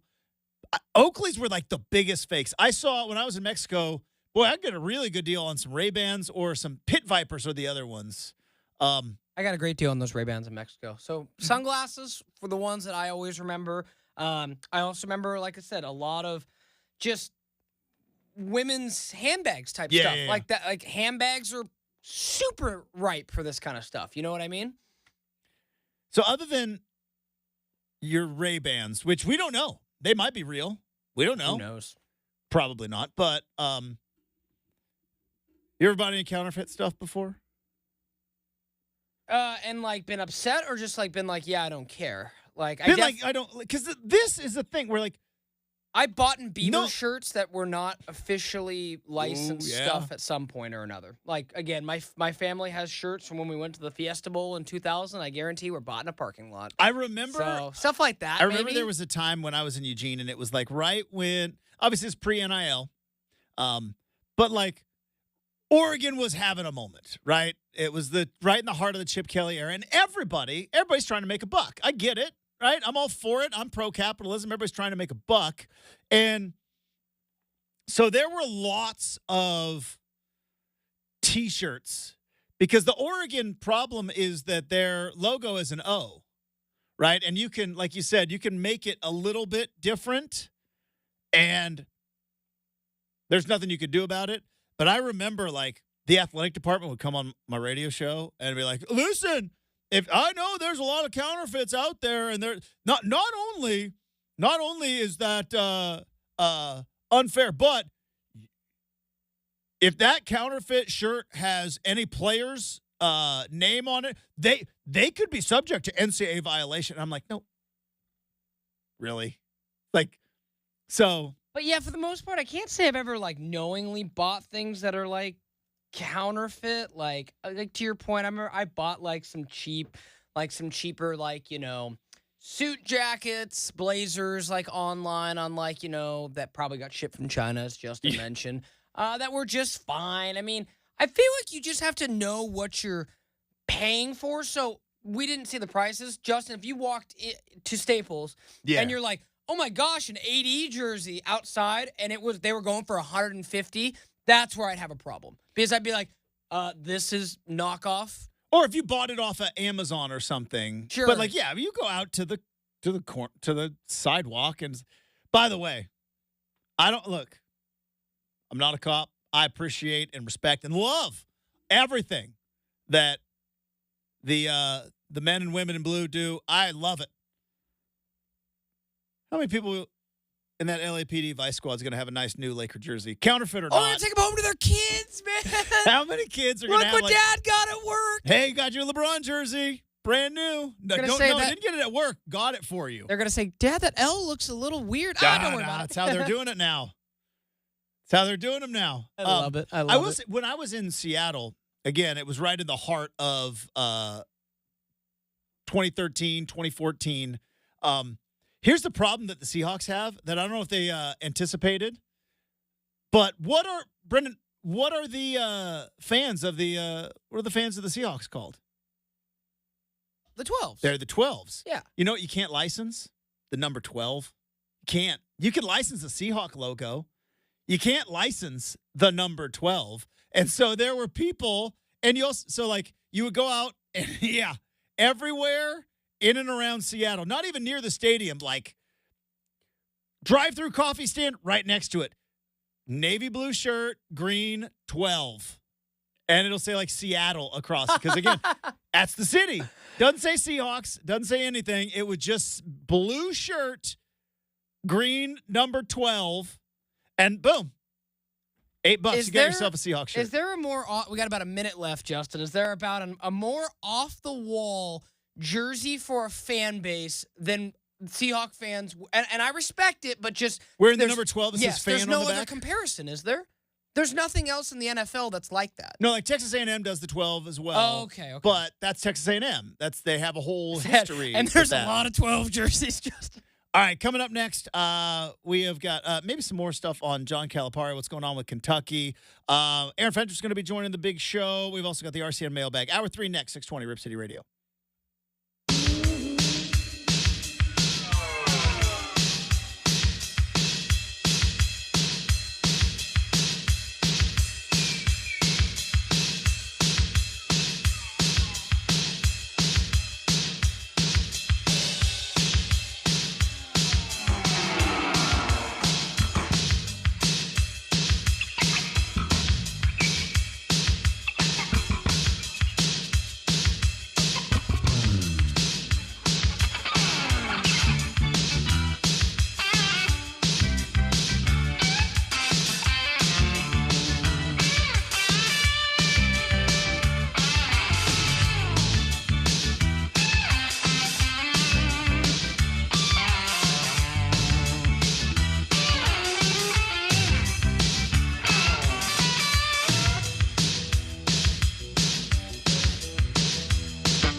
It is 8 a.m. on a Monday morning. Justin Myers with you. Breaking news last night as Kentucky basketball coach John Calipari is set to take over the Arkansas jobs. More and more reports are coming in that this is pretty much a done deal. And John Calipari will be hop, skipping, and jumping from Lexington to Fayetteville as he'll be the Razorbacks' next coach. Let's call the Hogs. South Carolina claims the women's basketball national championship over Iowa 87-75 yesterday afternoon. They finished the season 38-0. Dawn Staley, head coach, claims her third national championship. The men's side, pair of one seeds, UConn and Purdue will duke it out for the championship in Phoenix. Is it still State Farm Stadium? Used to be University of Phoenix Stadium. It's not that anymore. And the Blazers went down to the Boston Celtics 124-107 last night in Boston. Aaron Fentress joins us in 20 minutes. Hour 3 starts right now on 620 Rip City Radio.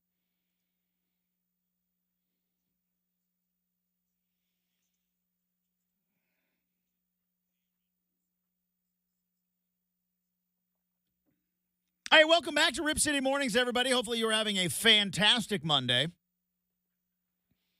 We got a national championship of college basketball tonight.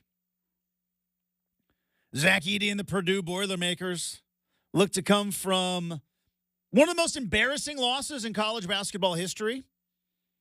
If I were to say to you, hey, Fairleigh Dickinson, what do you know about him? They beat Purdue that one year. Same reason why if I were to come up to you and go, hey, University of Maryland, Baltimore County, what do you know about them?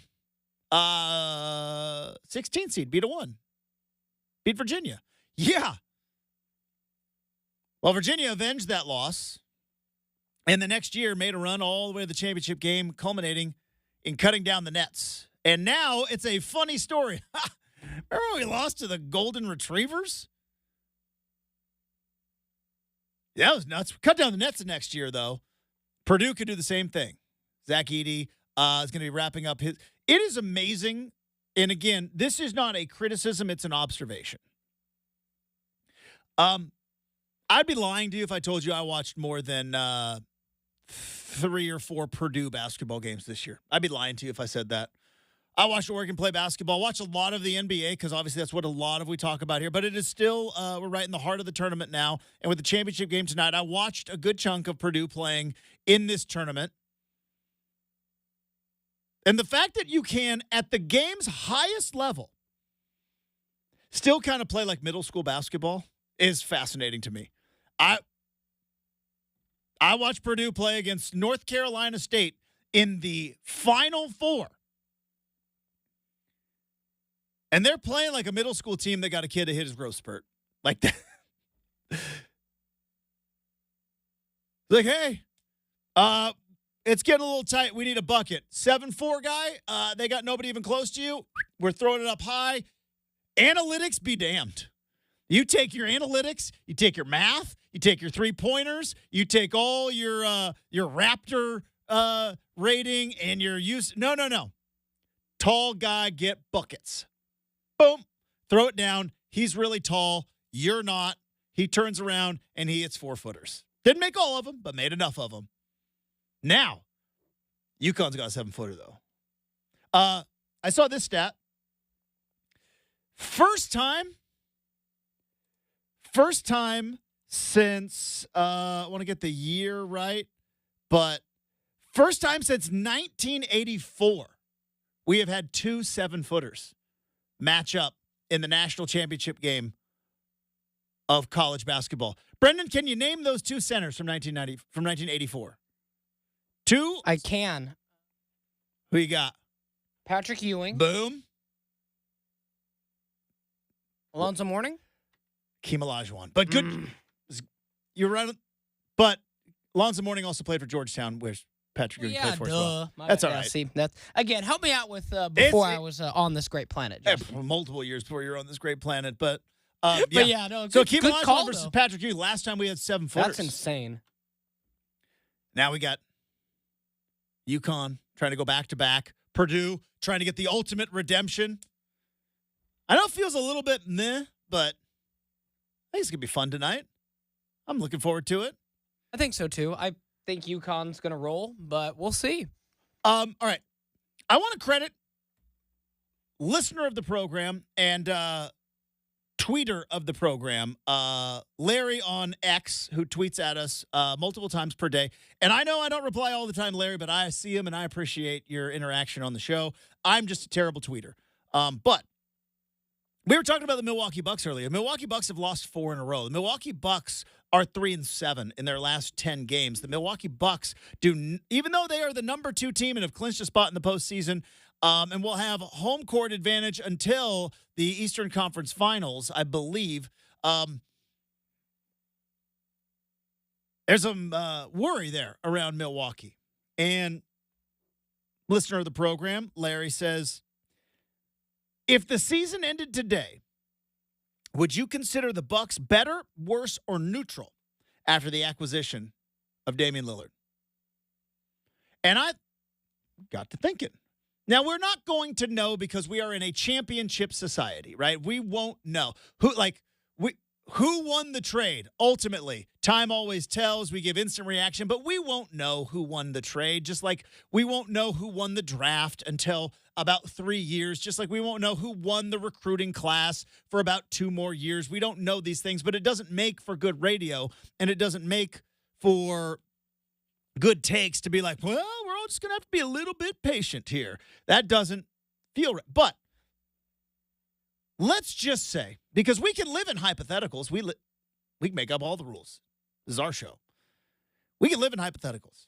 Brenden, hypothetically, let's just say the Milwaukee Bucks lose in the second round, right?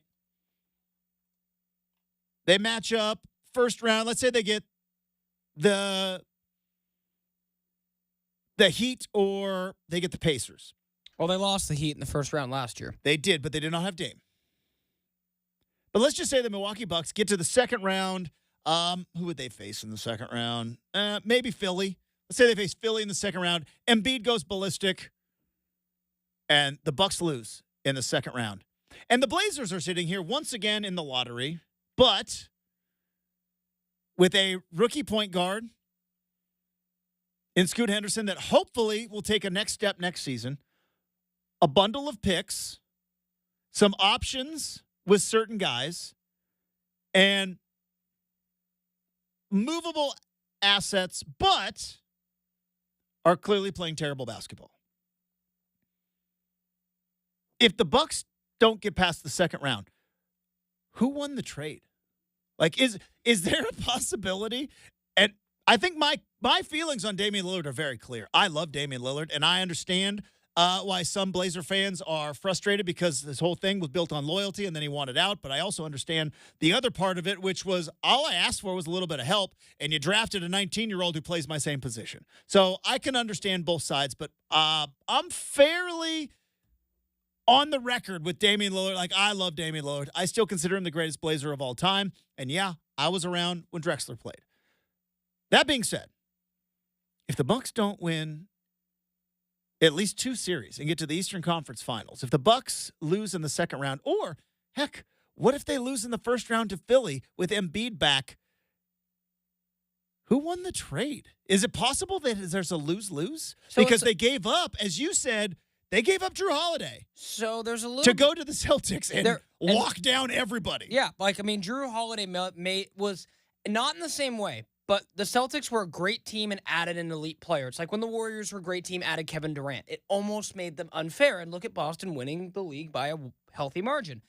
That being said, Justin, they're 15 games up on the Bucks, by the way, who's in second place. The Celtics are 15 games up. They've won 62 games. Yeah, the fact, you won't know, right? And I think that's just because the picks are so far out, right? So I had to go back and look. The Blazers have Milwaukee's picks in 29, 28, and 30. So that's still a ways down the line. Yep. Now, let's look at players immediately. They picked up for Dame and their pieces, Drew Holiday, who they turned into Malcolm Brogdon. Boom. And a pick from the Warriors. Tough elbow. True. That is going to be this year. That is a pick coming up right away. DeAndre Ayton, who I think has been the Blazers' probably best. He's their best player. I had this discussion on Friday. I was at a party with some friends. Yeah, that's right. I also went to bed at a sensible hour. Brendan's up till 3 in the morning. I went to a sensible party with some friends and was in bed by 10:30. Anyways, neither here nor there. I was at a party with some friends, and they were one's better than the other. We're just talking different. just different. You're right. Not a criticism, an observation. But we were having the discussion. Who's the Blazers' best player? And I'm like, it's DeAndre Ayton. I don't think it's particularly close. Now, again, injuries. We haven't seen it. Anthony Simons hadn't played. Right. If Ant has been playing, I would say that's a little bit different. And then also Jeremy Grant hasn't been playing. But for my money, if you had to come, and I don't know if you do you vote for MVP in a year where you win 21 games? Do you? I mean, I don't know. Do you have, like, at the end of the year, like, we would do that at the end of our basketball season, right? No, most inspirational, 1997, no big deal. Can't take that away from me. But do you, like, if you're to vote MVP of the Blazers this year, it's DeAndre Ayton. Yeah, it has to be. So, and then last two with that. So, obviously, you also got Toumani Camara, who might be one of the best under-the-radar rookies there are out there. I think he's going to be a nice piece for them. I still, like... And then Malcolm Brogdon, Robert Williams. So, Can I speak honestly real quick? Sure. Real quick about Toumani Camara before we get into the final verdict? Yeah. I get nervous when fans really like a player because there have been handfuls of players over the years that, no offense to Trendon Watford, but, like, remember when everybody loved Trendon Watford? He's not Trendon, but yes. I know, but that's where I get. It was like, oh, I hear you. No, anyways. It makes some sense. But no, I think he's going to be a nice little rookie piece for them. Obviously shut down for the year because I believe it was a cracked rib. Yeah, that'll do it. Yeah, can't remember off the top of my head, but one of those two. And then again, Robert Williams, who we saw play 5 games?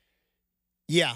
Who at one point was a key piece for Boston, and then Malcolm Huge piece for Boston. Right, and then Malcolm Brogdon, who we think will have trade value this summer depending on the elbow. Okay, so in this next 1 minute, to say. In 1 minute, future of Robert Williams, potential future of Malcolm Brogdon if he embraces a backup point guard role, future of Scoot, future of DeAndre Ayton, and a handful of picks, right? In the 2020s and 2030s. Late. Or, if they lose in the second round, the Milwaukee Bucks, as they currently sit, who won? If they lose in the second round, the Blazers are the needle shifts towards them. Isn't that nuts? But it's not finished yet. I don't think either feel really all that great about it right now. For sure. We'll see. Again, time will tell. Hopefully Joe's got a plan. But you think Milwaukee's feeling great about Doc and Dame and Giannis? I don't know. Like, it's too early for Doc, right? Playoffs are going to determine Doc. I thought it was too early value. for Adrian Griffin, but Doc has a little bit more cachet. See what happens in the playoffs. All right, coming up next, we are going to talk to a friend of the program from the Oregonian. Aaron Fentress joins the show next, 620 Rip City Radio.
All right. Very excited to welcome back to the big show. Friend of the program, which is not a title we give to everybody.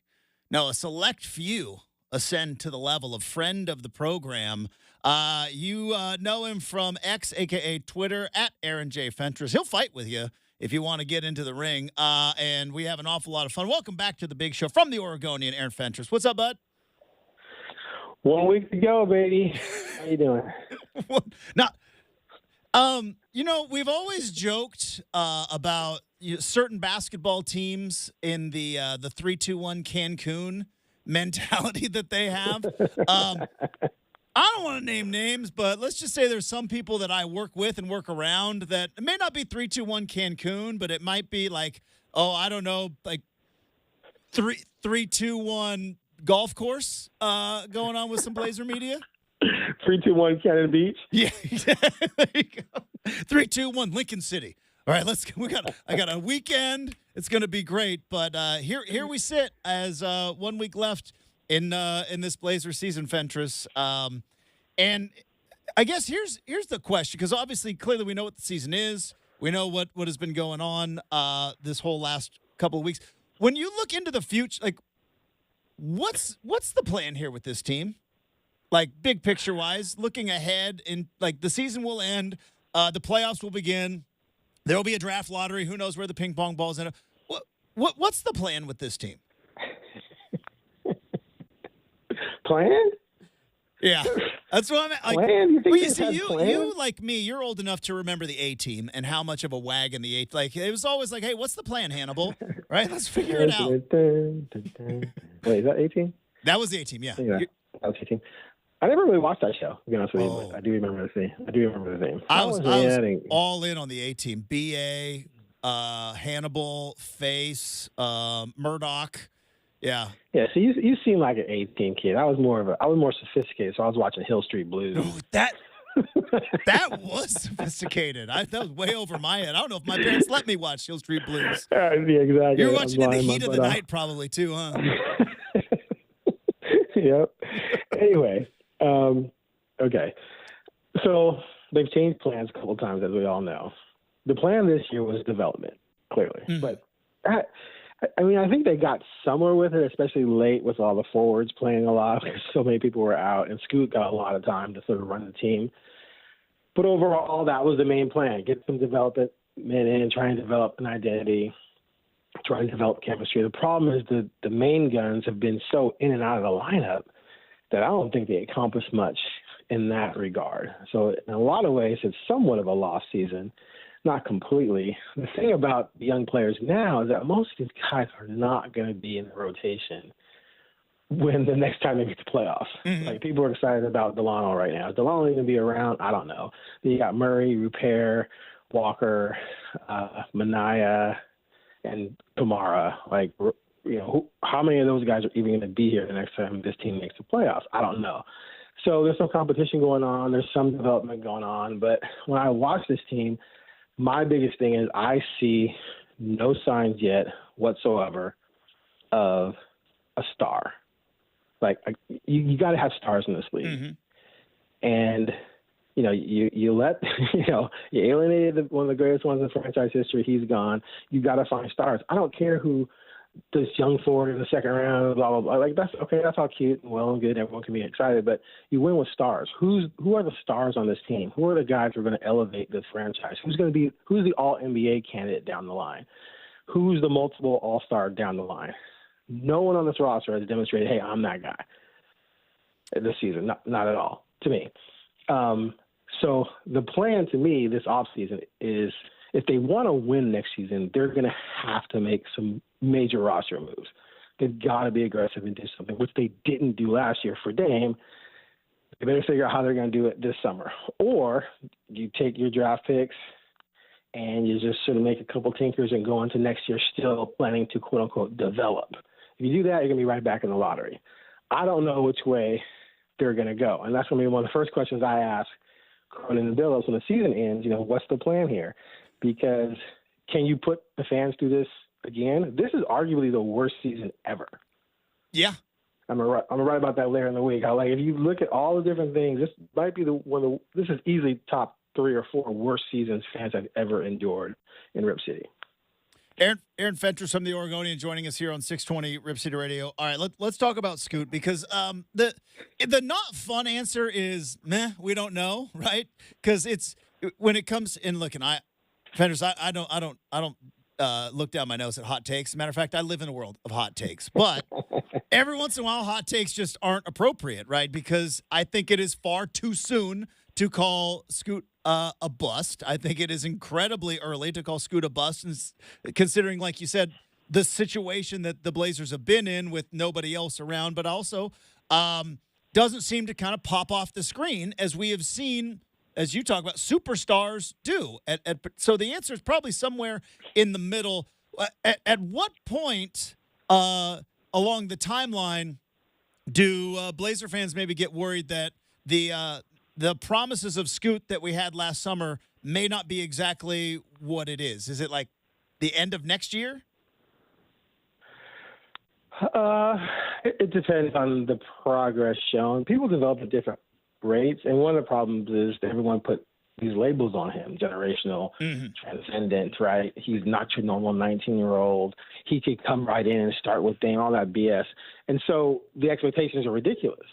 I mean, I had people tell me on Twitter, you know, if Dame doesn't know about Scoot, if he stays and plays with Scoot, then he'll learn and he'll want to stay. But I'm like, you're telling me you know more about Scoot Henderson than Damian Lillard? Damian Lillard saw the red flags. He knew that Scoot wasn't going to be ready to help him. That's why Dame wanted out. Like, literally 5 seconds after they drafted Scoot Henderson, Dame was like, I need to get out of here. So Dame told everyone Scoot wasn't ready for this. And he wasn't. But that's okay, because he was only 19, right? So you got to give guys time. If you go back and look at most, great guards, a lot of them struggled their first year. You go look at the shooting percentages. So you got to give him the time. The bust thing is because he didn't live up to the gross expectations that were thrust upon a kid who didn't have great stats in the G League, which I kept saying all summer. Like, go look at his G League stats and tell me that guy is going to come into the NBA and just dominate. It's ridiculous. So you got to give him a couple years, I think, as long as you see progress, because you never know when a guy's going to pop. Right? It could take 2, it could take 3, it could take 4. The head coach just got in the NBA. He didn't figure it out till like year 5 or 6 on team 3, right? And didn't really flourish until team 5. So, the thing I like is that the dude keeps grinding. He had a really awful stretch after coming back from his injury, and we talked to him after the last couple games of the homestand, and he's just like, my goal is to, just keep getting better and end the season on a high note. And then shortly after that, they went on this road trip. And you go look at his game log and do the thing on reference where you can pick the stretch you want. He just lit it up, man. He just shot I think he shot 40% on threes, 50% from the field over the last 6 or 7 games going into Boston. I don't think he shot well last night. But he just had a nice stretch where if he shot like that, the rest of his career, he's in the Hall of Fame. Now, you obviously have to string it together for an entire season, but he's shown glimpses here and there where he can be an impact scorer. But sometimes that takes time, and he just seems like a guy it's going to take time. Is he ever going to be Dame-level shooter? Probably not, but he still could be pretty damn good. Well, and you mentioned it earlier about development, right? That was the focus of this season was development. And I guess here's where I get a bit confused. Like, where does development come from? Is it just playing NBA minutes? Is it just learning the grind of night in, night out of what 82 games is like and kind of getting your professional basketball legs under you? Is it practice? Is it the offseason? Is it with the coaching staff? Is it with a personal coach? When you think about development, what does that mean to you in terms of them trying to develop Scoot? It's everything you said. Boom. It's every single thing you said. Yeah, it's he the G League thing. I get why we have a G League, and I think it's fine. I think he should have gone to college. I think if he had been in the NIL era, I think he probably would have. But, that only gets you so far, and then you have to adjust to a quantum leap up. And as a point, and then he had to do so as a point guard, and that's tough. That's just like as a quarterback. Wide receivers and DBs usually develop faster than quarterbacks because a quarterback has so much mental stuff to figure out and learn, right? Mm-hmm. Same thing with the point guard. He's got to run the team. That's different than, okay, I'm a shooting guard. I got to go to my spots and do my things and shoot the ball, score, right? With a point guard, you're trying to run and organize and keep everyone on schedule and make the right plays, the right passes. And then by the way, you need to score as well. So it's the toughest position, I think, to learn mentally as a rookie. And then it's everything else you just talked about, including, and Bill's talked about this a lot too, and I hadn't really considered this that much before Billups talked about it, but he talked about, the stress and the pressure and the development involved in learning the league, right? Yeah. Like when you're 19, you come in the league and you got Russell Westbrook, then you got Kyrie and Luka, then you got, Shea, then you got, Holiday. Like it's just, these guys are older, bigger, stronger, smarter, and you don't know their games, right? And you as a rookie don't have that much of a game for them to know because you're 19, right? They've played against other All-Stars for 6, 7, 10, 15 years. So they're going to look at some kid from the G League like, this guy has no clue what he's doing. Whereas you're looking at them like, oh my God, how'd he do that? So he had to go through that as well as running the team and then being in and out of the lineup, being hurt, and then having teammates in and out of the lineup. Like how many games did he play with the main core he was supposed to play with? Not many. So there's a lot that goes in. Feeling comfortable. Like it's just something. Then his body. He hit a wall. There's no doubt. He played I think he played 19 games last year in G League. Yeah, because of injuries. Now you got an 82-game schedule ahead of you. That's a huge grind. So it's everything involved. That's anyone who says he's a bust is just being ridiculous. You got to give him time. I just think people are disappointed because people were sold to the goods that didn't come through. Well, and that's what's interesting because I remember talking about it in the summer when he was drafted, and because what the G League Ignite was supposed to be was kind of a training ground as opposed to college, because NBA basketball, the rules, the strategies, the offense, the defense, and the sets and everything, at least is what smart basketball people tell me, is very different than college basketball, and that the G League Ignite was supposed to be kind of that on-ramp of, you can still get paid and you don't have to go to college, even though NIL's paying pretty well right now. But you get to learn what the NBA is like and how they officiate the game and how the sets are. But the problem was, like you mentioned, with A, injury, and B, realizing I might be a top 3, top 2 pick, I need to just shut this down so I don't get injured, kind of alleviated what the G League was supposed to be, right? Exactly. I mean, clearly he got some things out of it. I mean, I would assume he was better coming into last season than he would have been had he come in straight out of high school. You gained something out of it. That doesn't mean that playing in the G League is going to all of a sudden make you ready to rock and roll in the NBA. It's just, the NBA is the top 450 players on planet Earth. And there's a lot of guys in the G League who will never touch the NBA and probably couldn't play in many overseas leagues. So it's, it has its value. There's no doubt. But it's not going to magically make someone great overnight. And he just needs time. But he's had moments. Like I said, this last stretch, I mean, he's been nailing the three, man. Like he's hitting it. And he's got to be able to hit that, or people aren't going to respect him, and that's going to change the game. But, there's also like the Shaden situation, him getting hurt, Ant being in and out, Grant.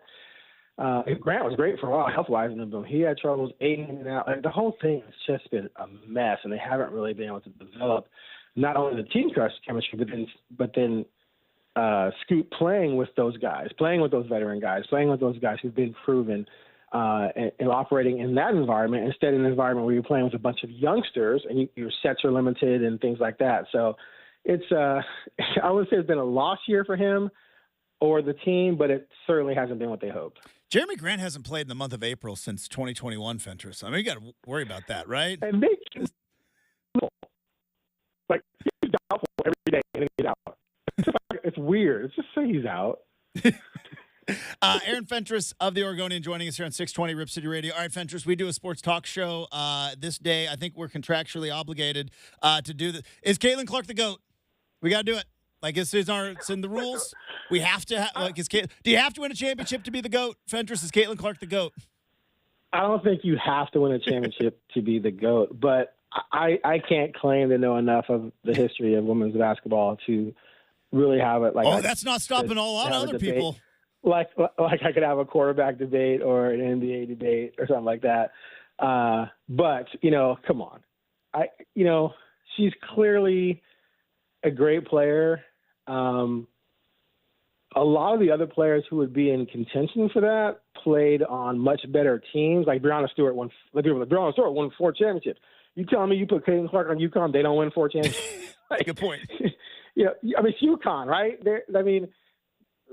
Anyway, don't get me started on these crazy dynasties. There's always something weird going on behind the scenes that allow it to happen. So I'm not going to say Stewart's better simply because she won 4 titles and Caitlin Clark has 0. Caitlin Clark played at Iowa. I don't recall Iowa being much of a power over the last decades, right? She elevated to the championship game twice. Is that more impressive than winning 4 titles with UConn? I don't know, but to me it's close. If Stewart goes to UConn, does she win the title? If Brown Stewart goes to UConn, she definitely wins some titles. So I don't buy that. I just, the style has changed. She shoots a lot of threes. I think that makes her semi-unique, but we saw Sabrina do that to a certain extent. Mm-hmm. Cheryl Miller was ridiculous. Rebecca Lobos, Lisa Leslie, Shamika Holzbach. Like, there's so many players that were great in different eras when they did different things. I'm not going to sit here and say she's the greatest. Now she has to go into WNBA and prove herself. One thing that's driving me nuts is people talking about how great of a shooter she is. She's amazing. But she shot 38% in college. Sabrina just shot 44% in the pros. So you see, like, she has to have some growth, right, in that area as well. I think she's going to obviously be amazing in the WNBA. And the greatest thing she's done is she's brought star power, intrigue. I mean, dude, I watched Iowa LSU, Iowa.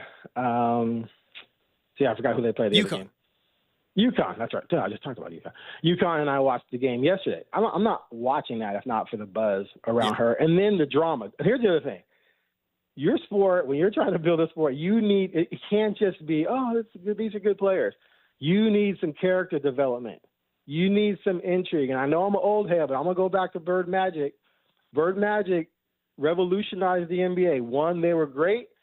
2, they were black, they were white, they were Tinseltown, they were blue-collar Boston. Mm-hmm. Those series were amazing, and it brought in fans who before that did not care about basketball, and that helped elevate the NBA.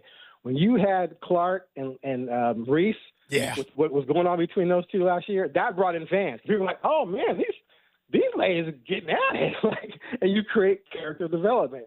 And you can pick which side, the good side, the bad side, the villain, the hero, whatever. And that brings people to the TV set. And so she comes into this season, and all these eyes are on, after Reese gave her the rings look, and can she come back? Can she lead Iowa to the title? That made people more interested in getting to the playoffs. And the fact that she went LSU, UConn, South Carolina, like 3 of the very best teams you could possibly play in a row like that, added to the theater. And, of course, she performed. And so she's in a position to go into the WNBA and bring that buzz with her. And so that's and then Reese is coming in with her as well, and other women. So it's an interesting time for the WNBA. It's going to be fascinating to see how many of those eyeballs follow her into the league. Aaron Fentress from the Oregonian. You can follow him on X or Twitter at Aaron J. Fentress, and you can read his stuff at OregonLive.com. I haven't talked to you yet. I only have 30 seconds. What? How awesome is Justin Fields going to be with Russell Wilson now that he's a Steeler? The right culture. We haven't talked about that. Oh my God! I know we don't have enough time to get into it. But I just know my quarterback room's looking pretty interesting. It's definitely intriguing. You got maybe the 1-year rental, and then you got a young guy maybe you can develop, and then you go from there. But wow, Trubisky didn't work out. What's his face? Pickett didn't work out. And you're rolling the dice on those two. It's interesting, no doubt. Everybody says, hey, Mike Tomlin, culture setter. We're going to find out. We're going to find out real fast. Because he's got Russell Wilson and Justin Fields, 2 very, polarizing, I think, guys with incredible talent. I think Steelers. The thing we know is Russ is not going to mess with Tomlin. No, he's not. He's not going to play any games with Tomlin. And I think that's going to help Russ. He's making $1.3 million. So if he does, pack your bags. Because we'll take $1.3 million in dead cap because you're out. And he's been humbled, and this could be his last shot. So I think we're going to see even better Russ we saw last year. Oh, it's going to be great. He's going to win the MVP probably. Aaron Fentress from the Oregon. Hey, Fentress, 1 more week to go, bud. And 1 more. There we go. All right. We'll talk to you soon. All right, later. There you go. Aaron Fentress, boys and girls. Yeah. Russell Wilson's going to win MVP this year. And then he's going to sign $1 gajillion with some other team. And then Justin Fields is going to come in, and he's going to waiting in the wings, and it's going to go on like a 5-year run. I'd like to see you put about $1,000 on that. Put your money where your mouth is. I think my wife has some. Where's this? And X meets to the spot. We got $1,000? What? Don't worry. Invested. Yeah. It's invested. All right. We've got the RCM mailbag. Wrapping up the show next, 620 Rip City Radio.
All right, time to wrap up the big show. Before we get to the mailbag, I didn't realize this. Tip of the cap to Aaron Fentress, friend of the program, who brought this up, but no shade being thrown to Caitlin Clark, who just wrapped up an unbelievable college career.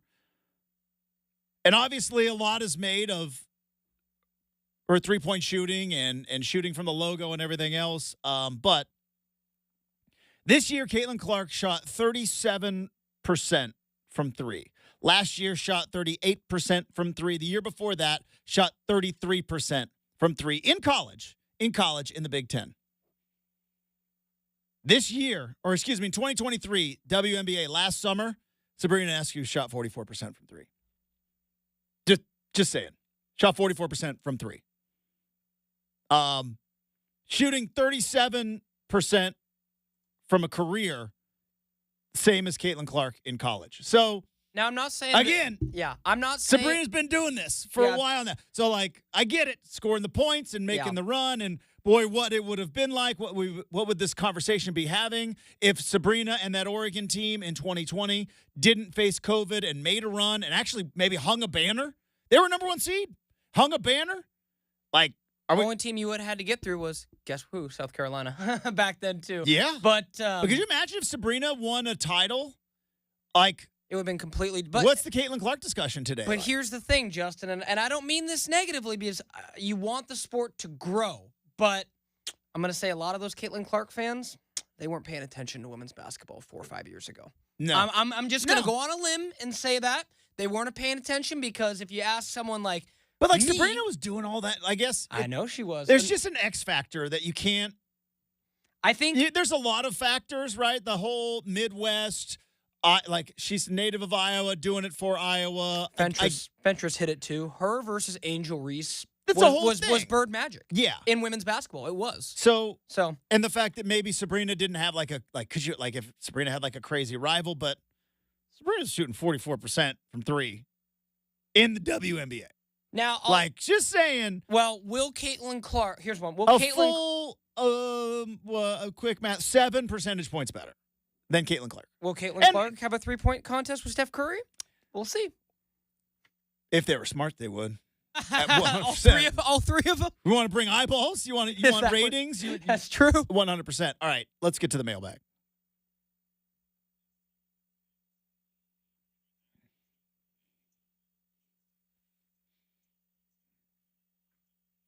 It is just crazy because, like, if Sabrina won a title, now obviously she doesn't have the all-time record that Caitlin Clark has in terms of scoring, but like they were in the Final Four the year before, and then they win it in 2020, which it wasn't guaranteed, but sure, they had as good a shot as anybody. If they win it in 2020, like she's in this discussion today.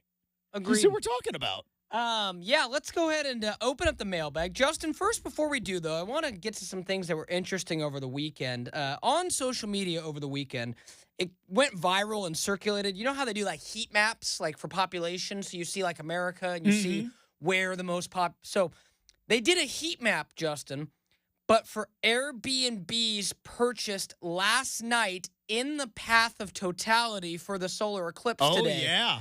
And that stretch of like the Appalachia, basically from about Dallas to Maine in a straight line from there is where it's all going to be today.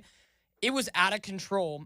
And I'm curious, I want your take on this, Justin, because I know I would be the worst grump, freak out, irritated. They said it's not just us. It's a little disappointing here that we're going to have a cloudy day and won't see a quarter of the eclipse. Justin, they said that very much, as of this morning, unexpected, cloudy across America today. So even those people who went and spent thousands on an Airbnb years ago could be waking up not seeing anything. How much money, or in that situation, would cause you to lose your marbles, so to speak? I'm just that's just kind of the question. I guess you kind of got to go in understanding that, don't you? That. This is a maybe, thing. Yeah. Okay, here's, I guess the other question is, do you still get, like, the gist of it because it's going to kind of go dark in the middle of the day? Like, you still kind of get it, a little bit. I think so. Not the same as like it was when, what was it? It was September here in August of 17. August of 17. Thank you very much. Yeah. Only because I looked at it yesterday. So it was yeah. August of 17, and Yeah. obviously it's not cloudy in August. That's helpful. But the same thing's going to happen, though, right? It's like it's going to go kind of dark in the middle of the day, which is still going to be kind of cool being in the path of it all.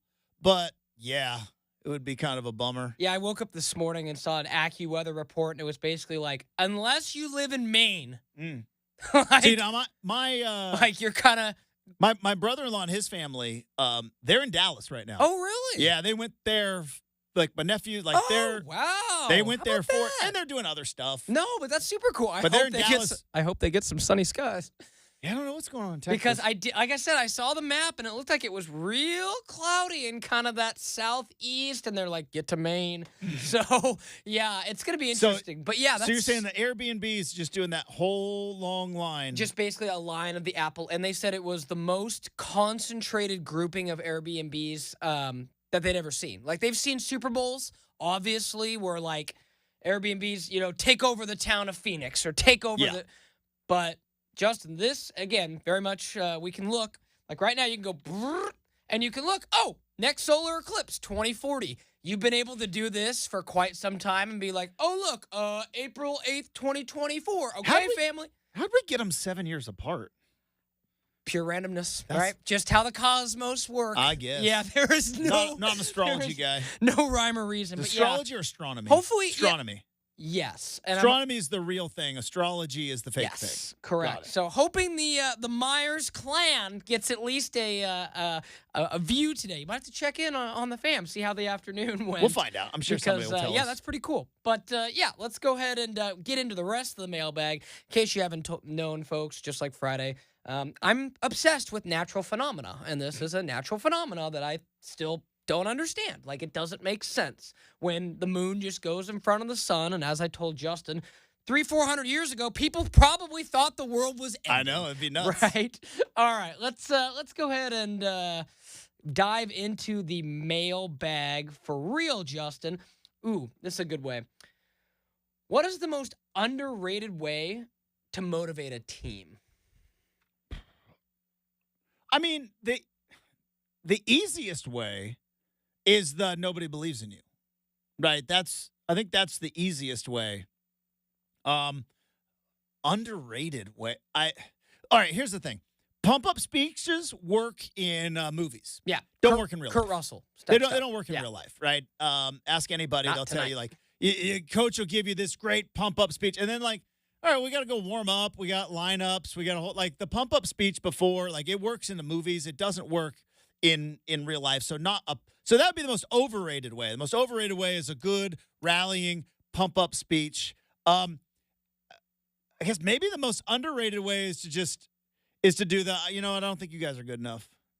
I've had that before. Can I throw like a coach does the reverse psychology? He's like, look, I don't think you guys are good enough. You certainly can't play with these guys. Like, so don't worry about it. Just go out there, try your best, and just, you can't really play with this team, and hope we just keep it respectable. I think that's probably the most underrated way. It may not be underrated, Justin, but just because no one else has done anything specific like it that's been caught on camera, I'll go ahead and say it's underrated. Dan Lanning's speech before they played Colorado. That's great. Like, no one else. But I don't think that's. No one else has done anything like that, though. Well, because nobody's done anything like Colorado. So for now, it's underrated. We've never had a reality show college football team like like the Kardashians of Colorado. But yeah, that one was good. Then Dan Lanning went and said, I don't think I'm ever going to allow cameras in there ever again, unless I have editorial control. All right, that's going to do it for the big show. Thanks again to Aaron Fentress. Thanks to super producer Brenden. Thanks to all of you. Have a terrific week. We are back at it bright and early tomorrow morning here on 620 Rip City Radio.